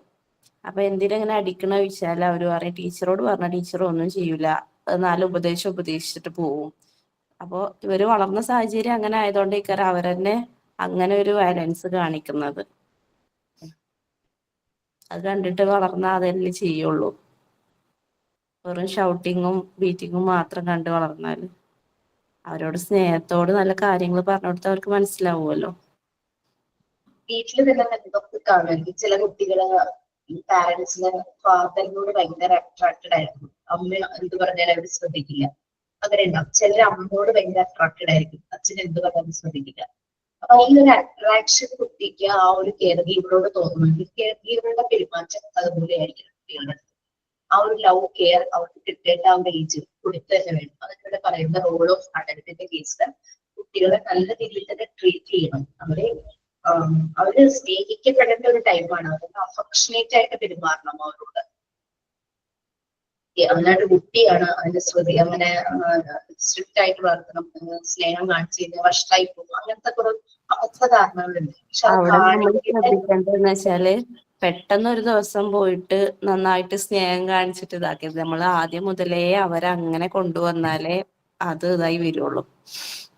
അത് അവരുടെ ഓരോ ഡെവലപ്മെന്റ് സ്റ്റേജിലും അവരോട് കാണിക്കേണ്ട ചില കാര്യങ്ങളുണ്ട്. പിന്നെ ആ ഒരു ഫ്രീഡം വിത്തിൻ ദ ലിമിറ്റ്സിലേക്ക് അത് പതുക്കെ ആവുള്ളൂ. പിന്നെ അവർക്കത് ഓക്കെയാണ്. കാരണം എന്താ വെച്ചാൽ അവർക്ക് വേണ്ടുന്ന കാര്യങ്ങൾ നമ്മൾ ആദ്യം ചെയ്തു കൊടുത്തു. പിന്നെ നമ്മൾ അവരുടെ ആ ഫ്രീഡത്തിനൊരു സർക്കിൾ, ഒരു ലിമിറ്റ് നമ്മൾ വെച്ചാൽ പോലും അവർക്ക് അതിന്റെ പ്രശ്നം ഉണ്ടാവില്ല. അത് ഇറ്റ്സ് ഫോർ മീ എന്നുള്ള ആ ഒരു ഫീൽ അവർക്ക് ആ ഒരു അഡോൾട്ട് സ്റ്റേജിൽ വരുമ്പോൾ അത് വന്നോളൂ. ആ രീതിയിൽ ഉള്ള കെയറിങ് അവർക്ക് കിട്ടിയിട്ടുണ്ടെങ്കിൽ മോറൽ വാല്യൂസ് ഡെവലപ്പ് ചെയ്യുന്നത് അത് സ്കൂളിനും അതിന്റെ റോളുണ്ട്. അതുപോലെ തന്നെ ജീവിക്കുന്ന സാഹചര്യങ്ങളിലും ആ ഒരു മോറൽ വാല്യൂ ഡെവലപ്പ് ചെയ്തിട്ടുണ്ട്. പലപ്പോഴും കുട്ടികൾ ബാഡ് വേർഡ്സ് പറയുന്നത് അവർ കേൾക്കുന്നത് പക്ഷെ പാരന്റ്സിന്റെ സൈഡിലായിരിക്കും, അല്ലെങ്കിൽ സ്കൂളിലെ മറ്റു കുട്ടികൾ പറയുന്നത് കേട്ടിട്ടായിരിക്കും. മറ്റു കുട്ടികൾ പറയണം, സ്കൂളിൽ എന്തായാലും ഇത് പറയുന്ന ഒരു കാര്യം വരുന്നില്ല. മറ്റു കുട്ടികൾ പറയണമെങ്കിൽ അവർ അതുപോലെ എൻവയോൺമെന്റ് ചെയ്ത് വരുന്നവരായിരിക്കും. ചില കുട്ടികൾ മീനിങ് എന്താന്ന് പോലും അറിയാണ്ട് തന്നെ ആ വേർഡ് യൂസ് ചെയ്യുന്നവരുണ്ടാവും. ഇപ്പോഴത്തെ അഡോൾസെന്റ് ഗ്രൂപ്പ് എന്ന് പറഞ്ഞു കഴിഞ്ഞാൽ അവർക്കറിയാം എല്ലാ വേർഡ്സും. അവര് കോമൺ ആയിട്ട് സംസാരിക്കുന്നതും ചാറ്റിലും ഒക്കെ ആ ഒരു വാക്കുകൾ ഉപയോഗിക്കാറുണ്ട്. ഈ മോറൽ വാല്യൂസ് കുട്ടികളുടെ ഡെവലപ്പ് ചെയ്ത് വരുന്നതെല്ലാം ഈ ഒരു പ്രാക്ടിക്കൽ തന്നെയാണ്. ഗുഡ് ആൻഡ് ഈവിൾ എന്നുള്ളത് അവർ മനസ്സിലാക്കും. എന്താണ് നല്ലത്, ഗുഡ് ആൻഡ് ഈവിൾ എന്നുള്ളത്. നമ്മൾ ഗുഡ് ടച്ച് ബാഡ് ടച്ച് ഒരു മെസ്സേജ് അവർക്ക് കൊടുക്കുന്ന പോലെ തന്നെ എന്ത് കാര്യത്തിൽ ഗുഡ് ആൻഡ് ഈവിൾ ഒരാളോട് പെരുമാറുമ്പോൾ ഒരു കുട്ടിയുടെ ഫേസ് കണ്ടു ഭയങ്കര അട്രാക്റ്റീവ് ആയിട്ട് തോന്നി, എനിക്ക് വേണം എന്നുള്ള സ്വാഭാവികമായിട്ട് തോന്നും. പക്ഷെ അത് കാണാതെ എടുക്കുക അതൊരു മിസ്റ്റേക്ക് തന്നെയാണല്ലോ. ആ ഒരു ഇതൊക്കെ കുട്ടികൾ അങ്ങനെ എടുക്കാൻ പാടില്ല എന്നുള്ളത് ഞാൻ നിങ്ങളോട് പറഞ്ഞിട്ടുണ്ടെങ്കിൽ എന്റെ വീട്ടിലെ ഹസ്ബൻഡ് ഈ പേഴ്സ് യൂസ് ചെയ്യാത്ത ആളായിരുന്നു. അപ്പം പോക്കറ്റിലാണ് ഈ ക്യാഷ് ഒക്കെ. ഓഫീസിൽ വന്ന ഉടനെ ക്യാഷ് എല്ലാം എടുത്ത് ടേബിളിൽ ഇങ്ങനെ ഇടും. പിറ്റേ ദിവസം പോകുമ്പോഴേക്കും അത് എടുത്തിട്ട് പോകും. അങ്ങനെ ചെയ്യുന്നു. അവള് വലുതായി വരുമ്പോഴത്തേക്കും അല്ലെങ്കിൽ ക്യാഷ് എന്നുള്ളത് മനസ്സിലാക്കുന്ന ഒരു ഏജ് ഉണ്ടല്ലോ. അപ്പോ പോക്കറ്റ് മണി വേണം അങ്ങനെ മനസ്സിലാക്കും. ഇവര് വലുതാവാൻ തുടങ്ങിയപ്പോഴേക്കും ഞാൻ പറഞ്ഞു ഇനി ഞാൻ പേഴ്സ് വാങ്ങിച്ചു കൊടുക്കും, പേഴ്സ് വെക്കണം. കുട്ടികൾക്ക് ഞാൻ ഓരോ പേഴ്സ്, കുഞ്ഞു പേഴ്സ് അവർക്ക് വാങ്ങിച്ചു കൊടുത്തു.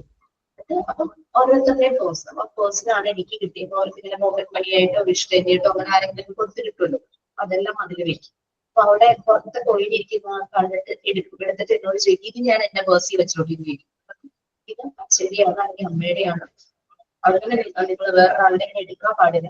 അഥവാ എടുക്കാനാണെങ്കിൽ വേണമെങ്കിൽ തന്നെ ചോദിക്കണം, ചോദിച്ചിട്ട് ഞങ്ങൾ തരേണ്ടതാണെങ്കിൽ നിങ്ങൾ തരുന്നു. അവർക്കറിയാം അത് അങ്ങനെ കിടക്കുന്നതൊന്നും ഞങ്ങൾ എടുക്കാൻ പാടില്ല. ഇപ്പൊ വന്നിട്ട് ടീപ്പോയിൽ ഹസ്ബൻഡ് ചിലപ്പോൾ കോയിൻസ് ഒക്കെ ഇങ്ങനെ പോക്കറ്റ് ചെയ്തെടുത്ത് പേഴ്സിലൊക്കെ കൂടുതൽ വെക്കാൻ പറ്റാതെ റേറ്റ് ആവുമല്ലോ, അവരത് ശ്രദ്ധിക്കുകയില്ല.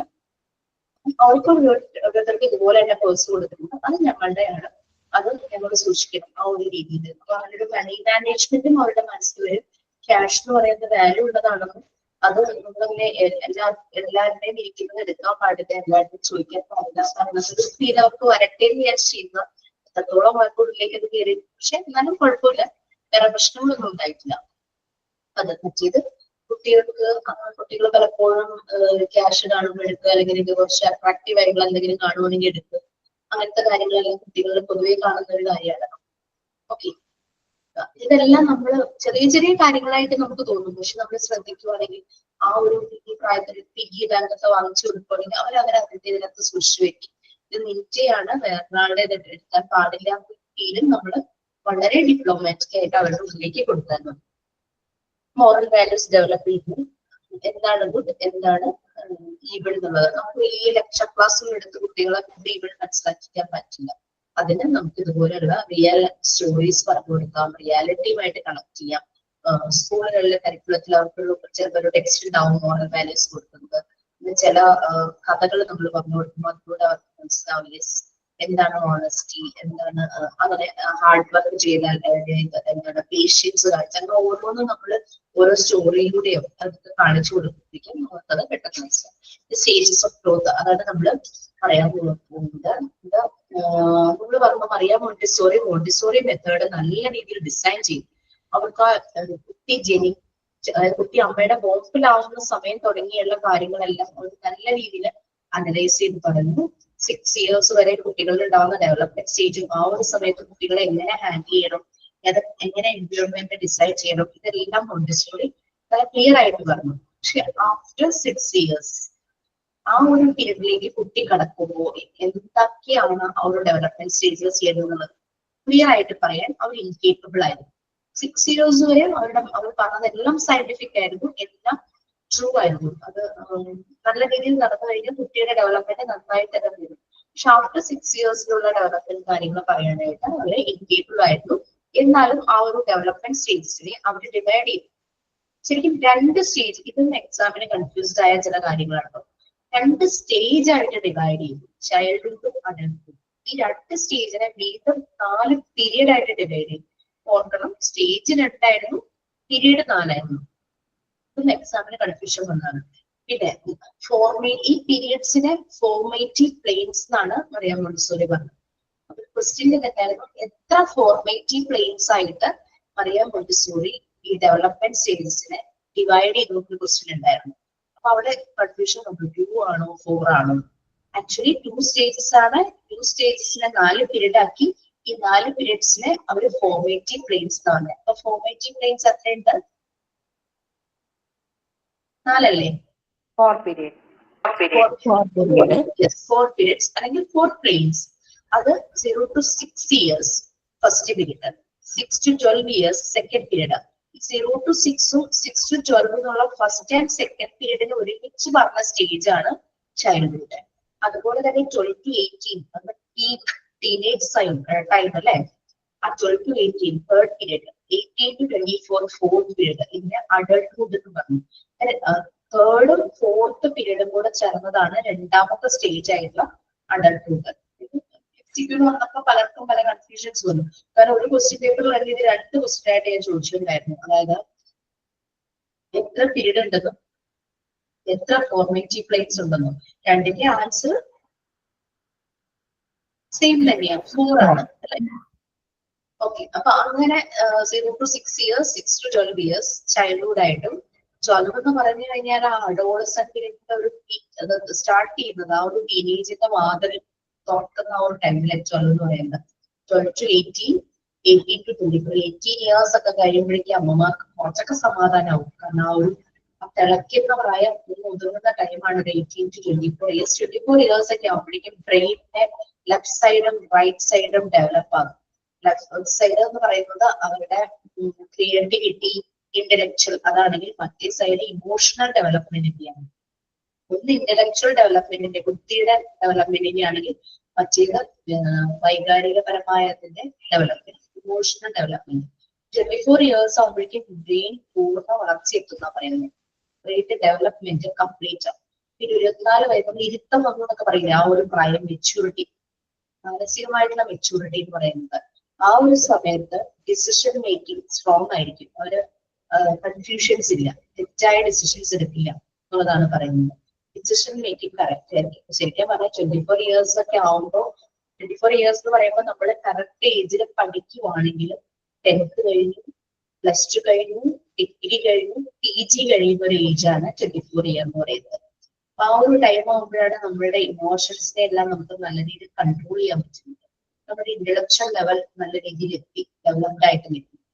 ആ ഒരു സമയത്താണ് ഒരു റിലേഷൻഷിപ്പിലേക്കൊക്കെ പോകാൻ പറ്റിയ ഒരു മെച്യൂർ ആയിട്ടുള്ള ഏജ്. പക്ഷെ അതൊന്നും പറഞ്ഞിട്ട് കാര്യമില്ല. അഡോളസെന്റ് സ്പിരിറ്റിൽ എത്തുമ്പോൾ തന്നെ കുട്ടികൾക്ക് ആ ഒരു ഓപ്പോസിറ്റ് സെക്സിനോട് ഒരു അട്രാക്ഷൻ തോന്നുന്നു. നമ്മളോട് 24 വയസ്സിലായിട്ട് നീ പെൺകുട്ടികളോട് ഇഷ്ടം തോന്നാൻ പാടില്ല, അല്ലെങ്കിൽ ആൺകുട്ടികളോട് ഇഷ്ടം തോന്നാൻ പാടുള്ളൂ എന്നൊക്കെ ഒരു കുട്ടിയോട് പറയാൻ പറ്റില്ല. ബട്ട് നമുക്ക് ഇത്രയും ചെയ്യാൻ പറ്റും. അങ്ങനെ അവർക്ക് ആ ഒരു ഏജിൽ, അവരുടെ മെച്യൂർ അല്ലാത്തൊരു ഏജിൽ അവർക്ക് അങ്ങനെ ഒരു അട്രാക്ഷൻ തോന്നുവാണെങ്കിൽ നമ്മളോട് പറയാനൊരു സ്പേസ് നമ്മൾ ഉണ്ടാക്കി വെക്കുവാണെങ്കിൽ ഡെഫിനറ്റ്ലി അവർ ആ ഓപ്പോസിറ്റ് സെക്സിലുള്ള ആളോട് പറയുന്നതിന് മുമ്പ് തന്നെ നമ്മളോട് ഒന്ന് പറയും, എനിക്ക് ഇങ്ങനെ ഒരാളോട് ഒരു ക്രഷ്, ഒരു യൂസ് ചെയ്ത് നോക്കാണല്ലോ തോന്നുന്നുണ്ട്. നമുക്ക് അത് പിന്നെ മാനേജ് ചെയ്യാന്നുള്ളത് തന്നെയാണ് നമ്മളുടെ മെഡിക്കൽ. ഓക്കെ, അപ്പൊ അത് അവർ മെച്യൂർ ആയ ഡിസിഷൻ എടുക്കും. നമ്മളുടെ സപ്പോർട്ട് ഉണ്ടെങ്കിൽ. അവർക്ക് കൺഫ്യൂഷൻ വന്നോട്ടാണല്ലോ നമ്മളോട് ചോദിക്കുന്നത്. ഓക്കെ, അതുകൊണ്ട് 24 years ആണ് ആ ഒരു ഡിസിഷൻ മേക്കിങ്ങിന് പറ്റിയ പ്രായം. കാരണം ബ്രെയിൻ നല്ല പൂർണ്ണ വളർച്ച എത്തിയിരിക്കുന്ന ഒരു ടൈം എന്ന് പറഞ്ഞു കഴിഞ്ഞാൽ. ബട്ട് എന്ന് കരുതിയിട്ട് 24 വയസ്സ് കഴിഞ്ഞിട്ട് ആ ഒരു ഫീല് വരാൻ പാടുന്നതല്ലല്ലോ. ആ ഒരു ട്രിഗർ വരും. അവരുടെ അഡോളസെന്റ് പ്രായത്തിൽ തന്നെ അവർക്ക് ആ ഒരു ഓപ്പോസിറ്റ് സെക്സിനോടൊരു ഇഷ്ടമൊക്കെ തോന്നും. ചില ഇഷ്ടം തോന്നിയാൽ അത് അങ്ങനെയാണ് വിട്ട് കളയും. പക്ഷെ ചിലർക്ക് അത് ഭയങ്കര ഡീപ്പായി പോവാറുണ്ട്. ശരിയായ രീതിയിൽ നമുക്കത് മാനേജ് ചെയ്യാൻ പറ്റാത്ത കേസസിലാണ് ഈ പറയുന്ന കത്തിക്കുത്തും, പെട്രോൾ ഒഴിച്ച് കത്തിക്കലും, ആസിഡ് ഒഴിക്കലും പോലത്തെ കേസസ് കാര്യം അത് ക്രൈമിലേക്ക് പോകുന്നത്. അവരുടെ ആ ഒരു ഡെവലപ്മെന്റ് സ്റ്റേജ്, ഇമോഷൻസിനെ അവർക്ക് ഇമോഷണൽ ഡെവലപ്മെന്റ് കറക്റ്റായി സംഭവിക്കാതിരിക്കുക, ഇമോഷൻസിനെ കറക്റ്റ് കൺട്രോൾ ചെയ്യാൻ പറ്റാത്ത ആ ഒരു അവസ്ഥ വരുമ്പോഴാണ് ഇതൊക്കെ സംഭവിക്കുന്നത്. ഇതുമായിട്ട് റിലേറ്റഡ് ആയിട്ട് ഒരു വീഡിയോ കണ്ടത് എന്താണെന്ന് വെച്ച് കഴിഞ്ഞാല് ഭയങ്കര ഇഷ്ടത്തിലായിരുന്നു. പക്ഷെ എന്തോ നല്ലൊരു പ്രപ്പോസൽ വന്നിട്ടാണോ വീട്ടുകാരുടെ പ്രഷർ കാരണം എന്തോ പെൺകുട്ടി ആ ബന്ധത്തിൽ നിന്നും മാറി വേറൊരു മാരേജിന് തയ്യാറായി. ഇതിനെ ദേഷ്യം വരുമോ, ഭയങ്കരമായിട്ട് മെന്റലി ഡിസ്റ്റർബ്ഡ് ആയിരിക്കുക. ഇതിനൊരു അനീതി ഉണ്ട് പെൺകുട്ടിയുണ്ട്. ഇവിടെ അത് കാണുമോ, ഇതിന്റെ ചേഞ്ചസ് ഇങ്ങനെ കാണുമോ? അവർക്ക് മനസ്സിലാവുന്നുണ്ടല്ലോ. എന്തോ കാണുന്നില്ലേ? ആർക്കും കാണില്ലേ? കാണുന്നുണ്ടല്ലോ. നെറ്റ് സ്ലോ ആയിട്ടായിരിക്കും. ആയിരിക്കും. ഇങ്ങനെ ആ ഒരു നല്ലൊരു മെസ്സേജ് ഉള്ള ഒരു വീഡിയോ, ഒരു കഥയായിരുന്നു. അതായത് എന്നിട്ട് ഇതിനൊന്ന് എന്താ ചെയ്യേണ്ടത്, ഇവന് ആസിഡ് എന്തോ സംഭവം കത്തി ഇവനെ സൂക്ഷിച്ചു വെച്ചേക്കുന്നു അവള് കാണും. പിറ്റേ ദിവസം മോർണിംഗ് ഇവർ കത്തിയായിട്ട് ഇവരെ ഇറങ്ങി. അത് ഇവിടെ ഇറങ്ങിയിട്ട് ഇവര് സിസ്റ്റർ അറിയുന്നില്ല. സിസ്റ്റർ ഉറങ്ങിയിരിക്കുന്ന സമയമായിരുന്നു. പെട്ടെന്ന് എന്താ അവള് കെട്ടിയിരിക്കുന്ന സമയത്ത് ഈ പയ്യൻ പോയത് മനസ്സിലായി. പോയത് പറ്റി മുൻകൂടെ നോക്കുമ്പോ കത്തിയും കാണുന്നില്ല. പുള്ളി വേഗം അമ്മയെ വിളിക്കും. അമ്മയെ വിളിച്ചിട്ട് എന്തോ പറയും. എന്തോ നമ്മൾ കാണുന്നില്ല. ഇവൻ ആ മറ്റേ പെൺകുട്ടിയുടെ മുമ്പിൽ എത്തി കത്തി എടുക്കാനായിട്ട് ഇങ്ങനെ പോക്കറ്റിലോ അങ്ങനെ പിടിക്കാനായിട്ട് പോകുമ്പോ ഇവന് അമ്മയുടെ കോള് വരും. കണ്ടിന്യൂസ് വന്നോണ്ടിരിക്കുക. അപ്പൊ ഫോൺ എടുക്കുമ്പോഴേക്കും അമ്മ പറയുന്നത് എന്റെ സിസ്റ്റർ ഉണ്ടല്ലോ, സിസ്റ്ററിനെ തൊട്ടടുത്ത വീട്ടിലൊരു പയ്യൻ വന്ന് കുത്തി എന്ന് പറഞ്ഞു. ഇത് കേൾക്കുമ്പോൾ ഇവന്റെ കയ്യിൽ കത്തി താഴെ വീഴുമ്പോൾ തിരിച്ചു ഓടുക. ശരിക്കും അങ്ങനെ സംഭവിച്ചില്ല. ഈ സിസ്റ്റർ സംഭവം മനസ്സിലാക്കിയിട്ട് അമ്മോട് ഇങ്ങനെ സ്റ്റോറി ഉണ്ടാക്കിയിട്ട് ഇവനെ അറിയിക്കാൻ പറഞ്ഞതാണ്. ഇവര് പെട്ടെന്ന് ആലോചിക്കുക, അവന്റെ പെണ്ണുങ്ങൾക്ക് അതേ സെയിം ഇഷ്യൂടെ അത് അവൻ മനസ്സ് മാറുകയാണ്. മനസ്സ് മാറി അവൻ അവിടെ നിന്ന് ഓടി തിരിച്ച് വീട്ടിലെത്തുമ്പോഴേക്കും ഒന്നും സംഭവിച്ചിട്ടൊന്നുമില്ല. അവന് മനസ്സിലാവും സിസ്റ്റർ മനസ്സിലാക്കിക്കാൻ വേണ്ടിയിട്ട് ക്രിയേറ്റ് ചെയ്തതാണ്. അതെല്ലാം ആ ഒരു ദേഷ്യം തണുക്കുന്ന ഒരു സീൻ അവിടെ കാണുന്നു. അപ്പൊ അങ്ങനെ അപ്പൊ അവിടെ ആ പെൺകുട്ടിയുടെ അവന്റെ സിസ്റ്ററുടെ ഇടപെടൽ കൊണ്ടാണ് അത് കറക്റ്റ് ആയി വന്നത്. ഇത് തന്നെയാണ് നമ്മളുടെ കുഞ്ഞുങ്ങളിലെ ഓരോ സ്റ്റേജസിലും നമ്മൾക്ക് ചെയ്യാൻ പറ്റുന്ന കുറേ കാര്യങ്ങളുണ്ട്. നമ്മൾ ശ്രദ്ധിക്കാതെ പോകുന്ന പല കാര്യങ്ങളും മൈന്യൂട്ടായിട്ടുള്ള കാര്യങ്ങളായിരിക്കാം കൊച്ചു പ്രായത്തില്. അതായിരിക്കും ഇവര് വലുതാവുമ്പോഴുള്ള ഓരോ പ്രശ്നങ്ങൾക്കും. നമ്മൾ ഈ ഇത്രയും സ്റ്റേജസിന് ഈ ഓരോ സ്റ്റേജ് ആയിട്ട് നമ്മൾ എക്സ്പ്ലെയിൻ ചെയ്യാന്നുള്ളതായിരുന്നു. പക്ഷെ എന്നാലും ഒന്ന് പഴയ കാര്യങ്ങൾ പറഞ്ഞപ്പോ നിങ്ങൾക്ക് ഓർമ്മ വന്നില്ലേ കുറെ കാര്യങ്ങളൊക്കെ. ഈ 4 സ്റ്റേജസ് ഉണ്ട്. നെക്സ്റ്റ് ക്ലാസ്സിൽ വരുമ്പോൾ ഒരു കാര്യം ചെയ്യും, ഈ 4 സ്റ്റേജസ് ഒന്ന് വായിച്ചിട്ട് വരും. എളുപ്പമാണ്. ആ സ്റ്റേജസ് ഈ ടോപ്പിക് നമുക്ക് എടുക്കാനായിട്ട്. ഇവിടെ ഈ ഓരോ ഏജിലും 0 to 3 years എന്ന് പറഞ്ഞാൽ കെയർ ഗിവേഴ്സ് ആണ്. അത് അമ്മയാണോ അല്ലെങ്കിൽ കുട്ടിയെ നോക്കുന്നു ആരെങ്കിലും. പിന്നെ 3 years കഴിയുമ്പോഴേക്കും ടീച്ചേഴ്സും കൂടെ വരും ആ ഒരു റോളിലേക്ക്, അല്ലെങ്കിൽ കെയർ ഗിവേഴ്സും ടീച്ചേഴ്സും കൂടെ വരും. കുട്ടിയെ നോക്കാൻ അവിടെ 2 ആളുകളാണ്. അവരിത് നല്ലപോലെ മനസ്സിലാക്കി ഈ ഓരോ പീരീഡിൽ നടക്കുന്ന ഡെവലപ്മെന്റ് നല്ല രീതിയിൽ മനസ്സിലാക്കി കഴിഞ്ഞു കഴിഞ്ഞാൽ അവർക്ക് കുട്ടികളെ ഗൈഡ് ചെയ്യാൻ പറ്റും ഏതൊരു സിറ്റുവേഷനിലാണെങ്കിലും. അപ്പൊ നമ്മള് പാർട്ട് 2 ചൈൽഡ് ഡെവലപ്മെന്റ് പഠിക്കുന്നുണ്ടല്ലോ, അത് നിങ്ങൾ ഒന്നുകൂടെ വായിച്ചു നോക്കും. ഈ ഓരോ പ്രായത്തിലും ഡെവലപ്മെന്റ് എങ്ങനെയാണ് സംഭവിച്ചിരിക്കുന്നത് എല്ലാ ഏരിയയിലും. ലാംഗ്വേജ് ആണെങ്കിലും ഇമോഷണൽ ആണെങ്കിലും സോഷ്യൽ ആണെങ്കിലും ഓരോ ഏരിയയിലും ഈ ഓരോ ഏജ് പറ്റിയാൽ ഒരു നോട്ട് പ്രിപ്പയർ ചെയ്തിട്ട് ഇതുമായിട്ട് ചേർത്തൊന്ന് പഠിക്കാൻ ശ്രമിക്കും. മോണ്ടിസോറിയുടെ ഒബ്സർവേഷൻസും നമ്മള് സയന്റിഫിക് ആയിട്ട് ചൈൽഡ് ഡെവലപ്മെന്റിന്റെ കാര്യങ്ങൾ പാർട്ട് 2 പറഞ്ഞല്ലോ, അതും കൂടെ ഒന്ന് കണക്ട് ചെയ്ത് വെച്ച് ഇത് നല്ലൊരു നോട്ട് ഉണ്ടാക്കുവാണെങ്കിൽ നന്നായിരിക്കും. നമുക്ക് ഇങ്ങനെ ക്ലാസ്സിൽ 10 minutes or 15 minutes പ്രസന്റ് ചെയ്യാൻ പറ്റുവാണെങ്കിലും നല്ലതായിരിക്കും. അല്ലെങ്കിൽ ഓരോ സ്റ്റേജും അല്ലെങ്കിൽ ഒരു സ്റ്റേജിൽ ഓരോ പീരീഡും ഓരോരുത്തർക്കും പറയാൻ പറ്റുവാണെങ്കിൽ ഈ ക്ലാസ് നല്ലൊരു സെഷൻ വെക്കാം. റെഡിയാണോ? റെഡി ആയിരുന്നു. എന്താണ് ടീച്ചറെ ക്വസ്റ്റ്യൻ മനസ്സിലായില്ല. അതായത് ഇപ്പൊ മറിയ മോണ്ടിസോറി 2 സ്റ്റേജ് ആയിട്ട് ഡിവൈഡ് ചെയ്തത് കണ്ടോ? ചൈൽഡ്ഹുഡും അഡൽട്ട്ഹുഡും ക്ലിയർ അല്ലേ? അത് ഞാൻ ഓരോ അതിനെ വീണ്ടും പീരിയഡ്സ് ആയിട്ട് ഡിവൈഡ് ചെയ്തു. 4 പീരീഡ് ഉണ്ട് അല്ലേ? ഓരോ സ്റ്റേജിൽ 2 പീരീഡ് വീതം. ഏജ് കണ്ടോ? 0 to 6 years, 6 to 12 years, 12 to 18 years, 18 to 24 years.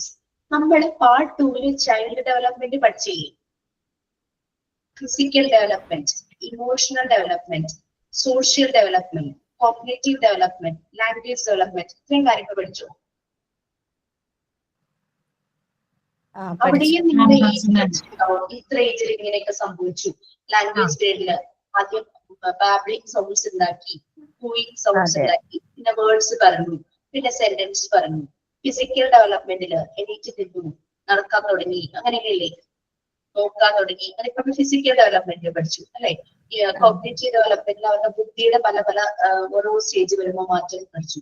Emotional development പഠിച്ചു. സോഷ്യലൈസ് ചെയ്യാൻ തുടങ്ങി. ഏത് ഏജ് ആയപ്പോഴാണ് സോഷ്യലൈസ് ചെയ്യാൻ തുടങ്ങിയത്? അങ്ങനത്തെ കാര്യങ്ങളെല്ലാം ഉണ്ട്. അപ്പൊ നിങ്ങള് മോണ്ടിസോറി ഡിവൈഡ് ചെയ്ത പീരീഡില് ഈ പറഞ്ഞ കാര്യങ്ങൾ ഏത് ഒരാളിപ്പോ തമ്മിൽ ഡിസ്കസ് ചെയ്തിട്ട് ഇപ്പൊ 4 പേരോ അല്ലെങ്കിൽ നോക്കാം. 0 to 6 years ജിഷയാണ് പറയുന്നതെങ്കിൽ ആ 0 to 6 years മോണ്ടിസോറി പറഞ്ഞ കാര്യങ്ങൾ എന്തൊക്കെയാന്ന് നോക്കുക, നോട്ട് ചെയ്യുക പോയിന്റ്സ് ആയിട്ട്. ആ ഒരു സമയത്ത് ഫിസിക്കലി എന്ത് ഡെവലപ്മെന്റ് സംഭവിച്ചു, ഇമോഷണലി എന്ത് ഡെവലപ്മെന്റ് സംഭവിച്ചു, സോഷ്യലി എല്ലാം ഒറ്റ സെന്റൻസിൽ എഴുതിച്ചാട്ട് അത് ജസ്റ്റ് പ്രസന്റ് ചെയ്താൽ മതി. സോഷ്യലി എന്ത് സംഭവിച്ചു, പിന്നെ ലാംഗ്വേജിന്റെ കാര്യത്തിൽ 0 to 6 years ലാംഗ്വേജ് ഡെവലപ്മെന്റ് എങ്ങനെയായിരുന്നു, ഇത്രയും കാര്യങ്ങൾ നോക്കിയിട്ട് അത് ക്ലാസ്സിലൊന്ന് പ്രസന്റ് ചെയ്യാൻ പറ്റില്ലേ? സഫിയ 6 to 12 ആണ് സഫിയ എടുക്കുന്നതെങ്കിൽ ആ 6 to 12 years മോണ്ടിസോറി പറഞ്ഞ കാര്യങ്ങൾ ഈ ഒരു പാർട്ടിലുണ്ട്. മോണ്ടിസോറി എന്തെല്ലാം പറഞ്ഞു, ഇനി ബാക്കി വേറെ കുറെ പേരുടെ കാര്യങ്ങളൊക്കെ ഉണ്ട്. റിക്സൺ, സിഗ്മണ്ട് ഫ്രോയിഡ് എന്ന് ഓരോരുത്തരും പറഞ്ഞതുണ്ട്. അത് നമ്മളെ ക്ലാസ്സിൽ എടുത്തിട്ടൊന്നും എനിക്കറിയില്ല. അപ്പൊ 6 to 12 years ആ പറഞ്ഞ ശാരീരികമായിട്ടുണ്ടാകുന്ന വ്യത്യാസം, മാനസികമായിട്ടുണ്ടായ വ്യത്യാസം, ബുദ്ധിപരമായി അവർക്കുണ്ടായ വ്യത്യാസം, അവർ സോഷ്യലൈസ് ചെയ്യുന്ന കാര്യങ്ങളിൽ എന്തൊക്കെ വ്യത്യാസം ഉണ്ടായിരുന്നു, ഇതൊക്കെ ഒന്ന് കണക്ട് ചെയ്ത് നമുക്ക് ഈ 2 പാർട്ടിന്റെ ചാപ്റ്റേഴ്സ് തമ്മിൽ ഒന്ന് കണക്ട് ചെയ്തൊരു നോട്ട് ഉണ്ടാക്കാൻ പറ്റും. ഇതൊന്ന് പ്രസന്റ് ചെയ്യാമോ ക്ലാസ്സിൽ? നിങ്ങൾക്ക് റിലേറ്റ് ചെയ്യാനും പറ്റും. നമ്മുടെ സ്വന്തം മക്കളുടെ വളർച്ചയുടെ പല ഘട്ടങ്ങൾ റിലേറ്റ് ചെയ്യാൻ പറ്റും. ഞാൻ വൈവയ്ക്ക് ഒരു 5 മക്കളുള്ള ഒരു അമ്മയെ വൈവ ചെയ്തു കേട്ടോ. ഭയങ്കര രസമായിരുന്നു വൈവ. ഞാൻ വളരെയധികം എൻജോയ് ചെയ്ത ഒരു ടൈം ആയിരുന്നു വൈവയുടെ. ആളുടെ മൂത്ത കുട്ടി 23 ഇയേഴ്സ് എങ്ങാണ്ടായി, ഏറ്റവും ഇളയ ആള് 11 ഇയേഴ്സ്. പുള്ളിക്കാരി പറയാം, മോണ്ടിസോറി പഠിച്ചപ്പോഴാണ് ഞാൻ അവരുടെ ഓരോ ഡെവലപ്മെന്റ് സ്റ്റേജ് ഇങ്ങനെ കണ്ണീരിന്റെ മുന്നിൽ കൂടെ വരുമായിരുന്നു. നല്ല പോലെ റിലേറ്റ് ചെയ്ത് കണക്ട് ചെയ്ത് പഠിക്കാൻ പറ്റിയെന്ന് പറയും. അങ്ങനെ അപ്പൊ അവർക്ക് അവരെല്ലാ സ്റ്റേജസിലൂടെയും കടന്നു പോയത് അവർക്ക് പെട്ടെന്ന് നല്ല പോലെ മനസ്സിലായി, ശരിക്കും മനസ്സിലായി എന്നാണ് പറയുന്നത്. ഓക്കെ, അപ്പൊ അതുപോലെ ഇപ്പൊ രണ്ടുപേരുടെ പേര് പറഞ്ഞുകൊണ്ടുള്ളൂ. നിങ്ങൾക്ക് ആർക്ക് വേണമെങ്കിലും പ്രിപ്പയർ ചെയ്യാം. നിങ്ങൾ പരസ്പരം ഒന്ന് കമ്മ്യൂണിക്കേറ്റ് ചെയ്തിട്ട് 2-3 പേര് ചേർന്ന് പറയുന്നു, അങ്ങനെയും പറയാം. നമുക്ക് അങ്ങനെ ഒരു സെഷൻ വെച്ചാലോ? എന്ന് വേണം വെക്കാം മിസ്സേ. ക്ലിയർ ആയോ? നല്ലൊരു നോട്ട് ഉണ്ടാവും കയ്യില്. പാർട്ട് 2-ല് ഈ പാർട്ട് 3-ലെ ഈ ഒരു നാച്ചുറൽ ഡെവലപ്മെന്റിന്റെ ഇതും കൂടെ ആയിട്ട്. ക്ലിയർ ആയോ? എന്താ ചെയ്യേണ്ടതെന്ന് മനസ്സിലായില്ലേ? മനസ്സിലായി മിസ്സേ. അത് കമ്പയർ ചെയ്തിട്ട് എഴുതാനേ അല്ലേ? അതെ. Emotionally, socially. അപ്പൊ നമുക്ക് കറക്റ്റ് ഓരോ ഏജിലും കുട്ടികൾക്ക് എന്താണ് സംഭവം നല്ലൊരു അസറ്റ് ആയിരിക്കും. അതുകൊണ്ട് നമ്മൾ നാളെ ചെറിയ കുട്ടികളെ പഠിപ്പിക്കാൻ പോകുമ്പോൾ നമ്മളൊക്കെ ഹെൽപ്പ് ചെയ്യും. കാരണം കുട്ടികളുടെ ഈ പഠന പ്രശ്നങ്ങൾ, അതായത് അവരുടെ ലേണിംഗ് ഡിസബിലിറ്റീസ് മനസ്സിലാക്കാൻ പറ്റുന്ന നല്ലൊരു ടൂളാണത്. അതായത് നമുക്കറിയാം 6 ഇയേഴ്സിൽ ആ കുട്ടി എന്ത് ചെയ്തിരിക്കണം എന്നുള്ളത്. അപ്പൊ നമ്മൾ കാണുന്ന 6 ഇയേഴ്സിൽ കുട്ടി അത്ര എത്തിയിട്ടില്ല. അവന്റെ മെന്റൽ ഏജ്, അവന് ഫിസിക്കലി 6 വയസ്സുണ്ട്, പക്ഷെ മെന്റൽ ഏജ് 2 വയസ്സുകാരന്റെ പോലെയാണ് അവൻ കാണിക്കുന്നത്. അത് എന്തോ അവന്റെ ലേണിംഗ് ഡിസബിലിറ്റിയിൽ പ്രശ്നം ഉണ്ടെന്ന് നമുക്ക് മനസ്സിലാക്കാൻ പറ്റും. നമുക്ക് ഗൈഡ് ചെയ്യാം പാരന്റ്സിനെ, ഇതൊന്ന് കാണിക്കൂ എന്ന് നമുക്ക് പറയാം. പെട്ടെന്ന് തന്നെ അവർക്കത് അതിന്റെ ട്രീറ്റ്മെന്റിന് വല്ലതും പോവോ, അതിന് വേണ്ടിയിട്ട് ആരെങ്കിലും പറ്റിയവരെ കണ്ട് അത് ട്രീറ്റ് ചെയ്ത് പെട്ടെന്ന് മാറ്റാനായിട്ട് പറ്റും. ചെറിയ പ്രായത്തിൽ മനസ്സിലാക്കാൻ. നമ്മുടെ മുന്നിൽ 3 to 6 ഇയേഴ്സിലെ കുട്ടികളെ വരുന്നത്.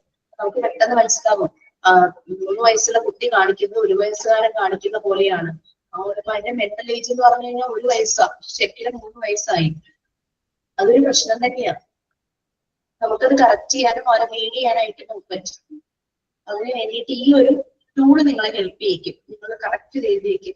ഈ PDF-ന്റെ മാത്രം നോക്കാതെ ജസ്റ്റ് ഒന്ന് ഗൂഗിൾ ചെയ്തും കൂടെ നോക്കുവാണെങ്കിൽ കുറച്ചുകൂടി ഇൻഫർമേഷൻസ് കിട്ടും. ഓക്കെ, നമ്മൾ ഈ 4 periods 4 സ്റ്റേജസ് ആണോ?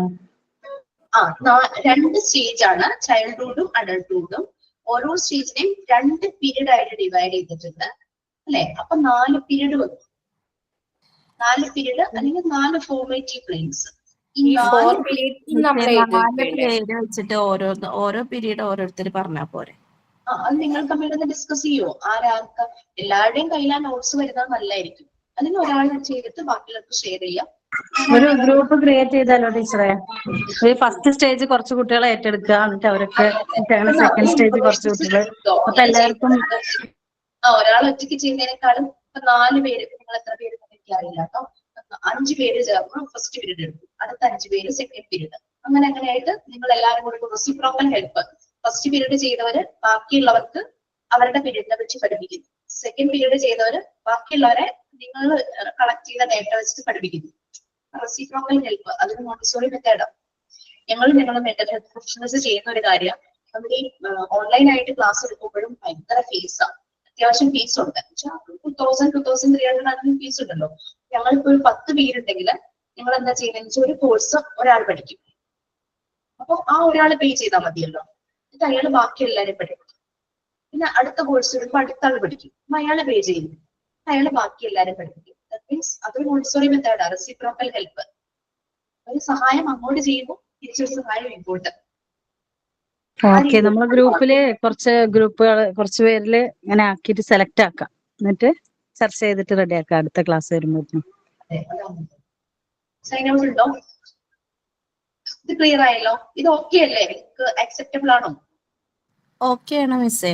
എനിക്ക് തോന്നുന്നു നമ്മുടെ എല്ലാ ടോപ്പിക്സും മോണ്ടിസോറി മെത്തേഡിലേക്ക് ശരിക്കും കയറേണ്ടത്. അപ്പൊ ഇതെല്ലാം നമുക്ക് ഇങ്ങനെ ചെയ്യുവാണെങ്കിൽ എല്ലാവർക്കും പെട്ടെന്ന് മനസ്സിലാവും. 70 യൂണിറ്റ് ഇച്ചിരി കട്ട് ചെയ്യാം, 7-10 ഒക്കെ ഇച്ചിരി കട്ട് ചെയ്യാം. അവർക്ക് നമുക്ക് ഇതുപോലെ ചെയ്യുവാണെങ്കിൽ നല്ല എളുപ്പത്തിൽ വരും. ഇതിൽ ഏതെങ്കിലും ലെസൺ നമ്മൾ കൂടുതലായിട്ട് വായിച്ച് മനസ്സിലാക്കിയിട്ട് ചെയ്യേണ്ട ആവശ്യമുണ്ടോ? ഏത് ലെസണിൽ? ഇപ്പൊ ഇത് ചെയ്യാനാണോ, ഈ ആക്ടിവിറ്റിക്ക് വേണ്ടിയിട്ടുള്ളതാണോ? ഈ ആക്ടിവിറ്റിക്ക് വേണ്ടിയിട്ടാണ് ഞാൻ ചോദിച്ചത്. ഈ ആക്ടിവിറ്റിക്ക് വേണ്ടിയിട്ട് നിങ്ങൾ പാർട്ട് 2 ഓരോരോ ഡെവലപ്മെന്റ് ഇല്ലേ അതും നോക്കണം. പാർട്ട് 2 ഞാൻ എടുത്തിട്ടില്ലല്ലോ. എടുത്തിട്ടില്ല. ഇല്ല. ഞാൻ ക്ലാസ് റൂമില് ഡെവലപ്മെന്റ് സ്റ്റേജസ് പല രീതിയിലായി ഒബ്സർവ് ചെയ്ത സൈക്കോ അനാലിസ്റ്റുകളുടെ ലിങ്ക് ഞാൻ ഷെയർ ചെയ്യാം. എറിക് എറിക്സൺ ഉണ്ട്, ജീൻ പിയാഗറ്റ്, ഇവരെല്ലാം ചൈൽഡ് ഡെവലപ്മെന്റിനെ കുറിച്ച് അവരുടെ കുറെ തിയറീസും എല്ലാം കൊടുത്തിട്ടുണ്ട്. സിഗ്മണ്ട് ഫ്രോയിഡ്, അങ്ങനെ കുറെ, അങ്ങനെ 3-4 പേരുണ്ട്. അപ്പൊ അത് ഞാനൊന്ന് ഷെയർ ചെയ്യാം. അതൊന്നും വായിച്ചു നോക്കുക. വായിച്ചു നോക്കിയിട്ട് ഇതുമായിട്ടൊന്ന് കണക്ട് ചെയ്യാം. അങ്ങനെ വരുമ്പോൾ എനിക്ക് തോന്നുന്നു നിങ്ങൾക്ക് ടൈം വേണം അല്ലെ?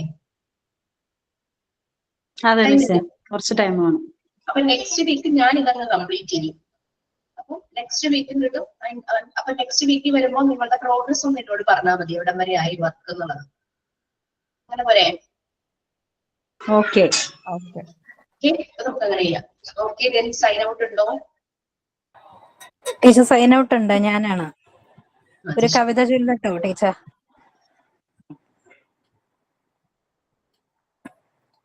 കവിതയുടെ പേര് ഇതളൂർന്ന ചെമ്പകം എന്നാണ്.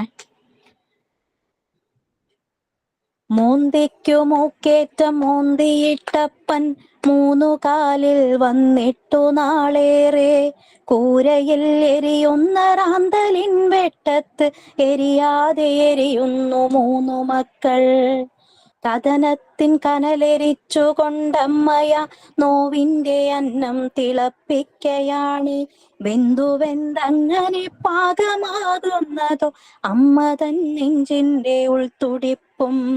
ഋതുമതികളായി 3 പെൺമക്കളും പുര നിറഞ്ഞങ്ങു വളരുന്നിതാ. മൂത്തവൾ പൈങ്കിളി മധ്യേ കൺമണി, ഇളയവൾ അരുമയാം ചെമ്പകവും. മെല്ലെ കിളിർത്തൊരാ ചിറകു വീശി പയ്യെ പറക്കയാണിക്കുരുവികൾ. ഓരോ അനക്കവും നോക്കിയമ്മ ചിറകോടടുപ്പിക്കയാണു വീണ്ടും. താതന്റെ തണലേറ്റതില്ലെങ്കിലും അമ്മ തൻ മാറിന്റെ ചൂടുമതി. മക്കൾ തൻ വയറൊന്നു വാടാതിരിക്കുവാൻ ഏറെ പണിപ്പെടുന്നമ്മ നിത്യം. കൂരതൻ ചുറ്റിലും വട്ടം പറക്കുന്ന കഴുകന്റെ കണ്ണിൽ പെട്ടിടാതെ കണ്ണും കാതും കൂർപ്പിച്ചു വച്ചമ്മ കണ്ണായ മക്കളെ നോക്കിടുന്നു. അപ്പൻ വരികയാണേറെ നാൾ പിന്നിട്ട് കള്ളിന്റെ ലഹരിയിൽ ആടിയാടി അമ്മ തൻ നെഞ്ചിന്റെ കനലേറ്റിടാൻ. അപ്പനെ കണ്ടുകൊണ്ട കുരുന്നുകൾ വേഗത്തിലൂരി ഒളിപ്പിക്കയാണ് അമ്മ തൻ വേർപ്പിന്റെ മുട്ടുകമ്മൽ. വിറ്റു തുലയ്ക്കുവാനില്ലിനിയൊന്നുമേ വിറ്റു തുലയ്ക്കുമോ എന്നു പേടിച്ചമ്മ പൊത്തി വളർത്തി പെൺമക്കളെ. രക്തം വറ്റിയ ലഹരി കണ്ണുകൾ മക്കളെ നോക്കി ദഹിപ്പിക്കയാണ്. കാമം തുടുത്തൊരാ കണ്ണുകൾ കണ്ട ചെമ്പകം ഓടി ഒളിച്ചു വേഗം. വിശപ്പിന്റെ കൂട്ടുകൊണ്ടായിരിക്കാം ചെമ്പകം ഏറെ തളർന്നിരിപ്പു. ഓരോ ദിനവും കടന്നു പോകുമ്പോഴും അവളാകെ വിളറി വെളുത്തുപോയി. ദീനമറിയുവാൻ വൈദ്യനെ കണ്ടപ്പോൾ ഉദരത്തിൽ ചോരത്തുടിപ്പുണ്ടറിഞ്ഞു. ഇടനെഞ്ചു പൊട്ടുമാറുച്ചത്തിലമ്മ തല തല്ലിക്കരഞ്ഞു വീണുപോയി. ഭീതി പടർന്ന കൺകളിൽ നോക്കി വൈദ്യനാരാഞ്ഞു ആരാണു പാപി. പ്രായം 14 കഴിയാത്ത ചെമ്പകം വാടിത്തളർന്നിതളൂർന്നു വീണു. വായ് പൊത്തി കൈ കെട്ടി ഇരുട്ടിലപ്പൻ പിച്ചി ചീന്തി എറിഞ്ഞതാണ്. എന്തെന്നറിയാത്ത പ്രായത്തിലീ പൂമുട്ട് നുള്ളിക്കളഞ്ഞു ദുഷ്ടൻ. ആരേലും മക്കളെ കണ്ണുവച്ചാലോ ആരേലും കൊത്തിപ്പറിച്ചെടുത്താലോ ആരും കാണാതെ ചിറകിലൊതുക്കിയ അമ്മതൻ കണ്ണിൽ തോരാത്ത ചോര. അന്തിക്കുറാന്തലിൻ വെട്ടമില്ലാതെ ഇരുളിനെ തിന്നു തപിച്ചിരുന്നു. ആരോ തട്ടിയും മുട്ടിയും കുടിലിന്റെ ചുറ്റിലും മാർത്തു ചിരിയുടെ മേളം. പിഴച്ചവൾ പിഴച്ചവൾ പിഞ്ചു കുഞ്ഞിന്റെ മുഖത്തു നോക്കി ക്രൂരനാം കാലം കർക്കിച്ചു തുപ്പി. ആരാണു പിഴച്ചവർ, ആരാണു പിഴച്ചവർ? ഇനി എത്ര കാലം, ഇനി എത്ര ദൂരം, ഇനി വയ്യ നോവിന്റെ തീ തിന്നു കഴിയാൻ. അമ്മതൻ നെഞ്ചിൽ പതിഞ്ഞു ചേർന്ന മക്കൾ കണ്ണീരുവാർന്ന ഊരിമെല്ലെ. ആളിക്കത്തുന്ന കൂരയിൽ കഥനത്തിൻ അവസാന കണികയും നേരിടുന്നു. കാലമേ നിന്റെ കെട്ട കാഴ്ചയ്ക്ക് പാത്രമായിടുവാൻ വയ്യാതെ യാത്രയാകുന്നു. കാലമേ നിന്റെ കെട്ട കാഴ്ചയ്ക്കു പാത്രമായിടുവാൻ വയ്യാതെ ഞങ്ങൾ യാത്രയാകുന്നു. Okay teacher. ഒരു വല്ലാത്ത ഫീലില്ലേ. പക്ഷെ ഇതൊക്കെ സംഭവിക്കുന്നതല്ലേ, മാതാപിതാ ഗുരു ദൈവം എന്നുള്ള കൺസെപ്റ്റേ ഇപ്പം പറയാൻ തന്നെ പേടിയാവുക. അതെ ടീച്ചർ, ഇത് എന്റെ നാട്ടിലെ, അതായത് ഒരു 3 വർഷം മുൻപ് എന്റെ വീടിന്റെ കുറച്ച് അടുത്ത്, ഞാൻ കൊച്ചിലെ ഡാൻസ് പഠിപ്പിച്ച കൊച്ചാണ്. 3 മക്കളാണ് ആ ചേച്ചിക്കുള്ളത്. അപ്പൊ അതിന്റെ ആ ഇളയ കൊച്ചിന്റെ അവസ്ഥയായിരുന്നു അതുപോലെ. പക്ഷെ അയാള് ഹോസ്പിറ്റലിൽ കൂടെ പോയി. ഇതാണെന്ന് അറിഞ്ഞപ്പോ ഡോക്ടർ അതിവിദഗ്ധമായിട്ട് പുറത്തൊന്നും അറിയിക്കാതെ പോലീസിന് ഇൻഫോം ചെയ്ത് അയാളെ കൊണ്ടുപോയി. അപ്പം അച്ഛൻ ഈ ന്യൂസ് തന്നെ വിളിച്ചു പറഞ്ഞു. അപ്പൊ അച്ഛൻ ഇങ്ങനെ കരഞ്ഞു, ഇങ്ങനെ ഒരു സംഭവം ഉണ്ടായി കുഞ്ഞു എന്ന് പറഞ്ഞിട്ട് ഭയങ്കര കരച്ചിലായിരുന്നു. അച്ഛന്റെ സങ്കടം എന്താന്ന് വെച്ചാൽ നാട്ടുകാർക്ക് അവനൊന്ന് അടിക്കാൻ, ഒരു ആശ്വാസത്തിനെങ്കിലും അടിക്കാൻ കഴിഞ്ഞില്ല എന്ന് പറഞ്ഞിട്ടാണ് അച്ഛൻ അത്രയും നമ്മുടെ നാടിനെ തന്നെ വിഷമിപ്പിച്ച ഒരു സംഭവമായിരുന്നു അത്. അതാ അങ്ങനെ ഞാൻ എഴുതിയതായിരുന്നു ഈ ഒരു കവിത. ആ ഒരു മാതാപിതാ ഗുരു ദൈവം എന്നുള്ളൊരു കൺസെപ്റ്റ് അമ്മ കൂട്ട് നിൽക്കുന്നു. ടീച്ചർ കഴിഞ്ഞ ദിവസം വേറെ ന്യൂസ് കേട്ടത്, അധ്യാപകനെതിരെ മാനേജർ പീഡന പരാതി നൽകി. പക്ഷേ 7 വർഷം അയാൾ അനുഭവിച്ചൊരു ട്രോമയെ കുറിച്ചായിരുന്നു കഴിഞ്ഞ ദിവസം കേട്ട ന്യൂസ്. ടീച്ചർ അറിയാത്തൊരു കാര്യത്തിൽ ഒരു വിദ്യാർത്ഥി, പെൺകുട്ടി സ്റ്റുഡന്റ് ടീച്ചർക്കെതിരെ മാനേജർ പീഡന പരാതി കൊടുത്തു, എന്തോ ദേഷ്യത്തിന്റെ പേരിൽ. അങ്ങനെ അയാളുടെ ഇൻസ്റ്റിറ്റ്യൂട്ട് കൂട്ടി പോവുകയും പിന്നെ പല പണിയെടുത്ത്. പക്ഷെ കുടുംബം കൂടെ അതായത് ആകെ ഉണ്ടായിരുന്നു. 7 മാസം അയാൾ കടന്നുപോയ ട്രോമ ഭയങ്കര തന്നെയായിരുന്നു. നമ്മൾ ഈ 2020 to 2025 ഈ 5 ഇയേഴ്സിൽ എന്തൊക്കെ മാറ്റാണ് ഈ കേരളത്തിൽ നടന്നിട്ടുള്ളത്? അത് പലതിന്റെ ഇൻഫ്ലുവൻസ് നമ്മുടെ ലൈഫ് സ്റ്റൈലിന്റെ ആണോ, ഭക്ഷണത്തിന്റെ പ്രശ്നങ്ങളാണോ, ഫുഡിന് വല്ല പെസ്റ്റിസൈഡ്സ് നടക്കുന്നു നമ്മുടെ ഉള്ളിൽ ചെന്നുള്ള കെമിക്കൽ റിയാക്ഷന്റെ പ്രശ്നങ്ങളാണോ, എൻവയോൺമെന്റിന്റെ പ്രശ്നമാണോ, കുട്ടികളുടെ ഇമോഷണൽ ഇൻസ്റ്റബിലിറ്റിയുടെ പ്രശ്നമാണോ? അതൊക്കെ നമുക്ക് അനലൈസ് ചെയ്തുകൊണ്ടിരിക്കും. നമുക്കൊക്കെ കുറെ കാര്യങ്ങൾ ചെയ്യാൻ പറ്റും എന്നാണ് എൻ്റെ ഒരു വിശ്വാസം. അങ്ങനെ ഒരു ടീമിനെ സെറ്റ് ചെയ്യണമെന്നാണ്. നിങ്ങളുടെ ഓരോ പഠിച്ചിറങ്ങുന്ന ഒരു ബാച്ചും ഒരു ടീമായി നിങ്ങളുടെ ഏരിയയിൽ നിങ്ങൾക്ക് ചെയ്യാൻ പറ്റുന്നത് ചെയ്യുവാണെങ്കിൽ തന്നെ നമുക്ക് കുറെ മാറ്റങ്ങൾ വരും. Okay, thank you so much. Have A nice day. കുറെ നാളുകൾക്ക് ശേഷം ക്ലാസ്സിൽ വന്നപ്പോൾ ഒരു ഫീൽ അല്ലേ, അവധി കഴിഞ്ഞു. നോക്കൂ, ഇങ്ങനെ പ്രിപ്പയർ ചെയ്യൂ. നിങ്ങളെ എക്സാമിനെ വളരെ ഹെൽപ്പ് ചെയ്യും ഈ രീതിയിൽ നിങ്ങൾ നോട്ട് പ്രിപ്പയർ ചെയ്യുകയാണെങ്കിൽ. മാക്സിമം കിട്ടാവുന്ന ഇൻഫർമേഷൻസ് കളക്ട് ചെയ്യാം. എനിക്ക് കിട്ടുന്നതൊക്കെ ഞാൻ ഷെയർ ചെയ്യാം. Okay okay, bye. Thank you so much. Thank you teacher. Thank you. Thank you ma'am. Thank you ma'am. Thank you. കുട്ടികളൊക്കെ കൂടെ ക്ലാസ് കാണുവാണോ?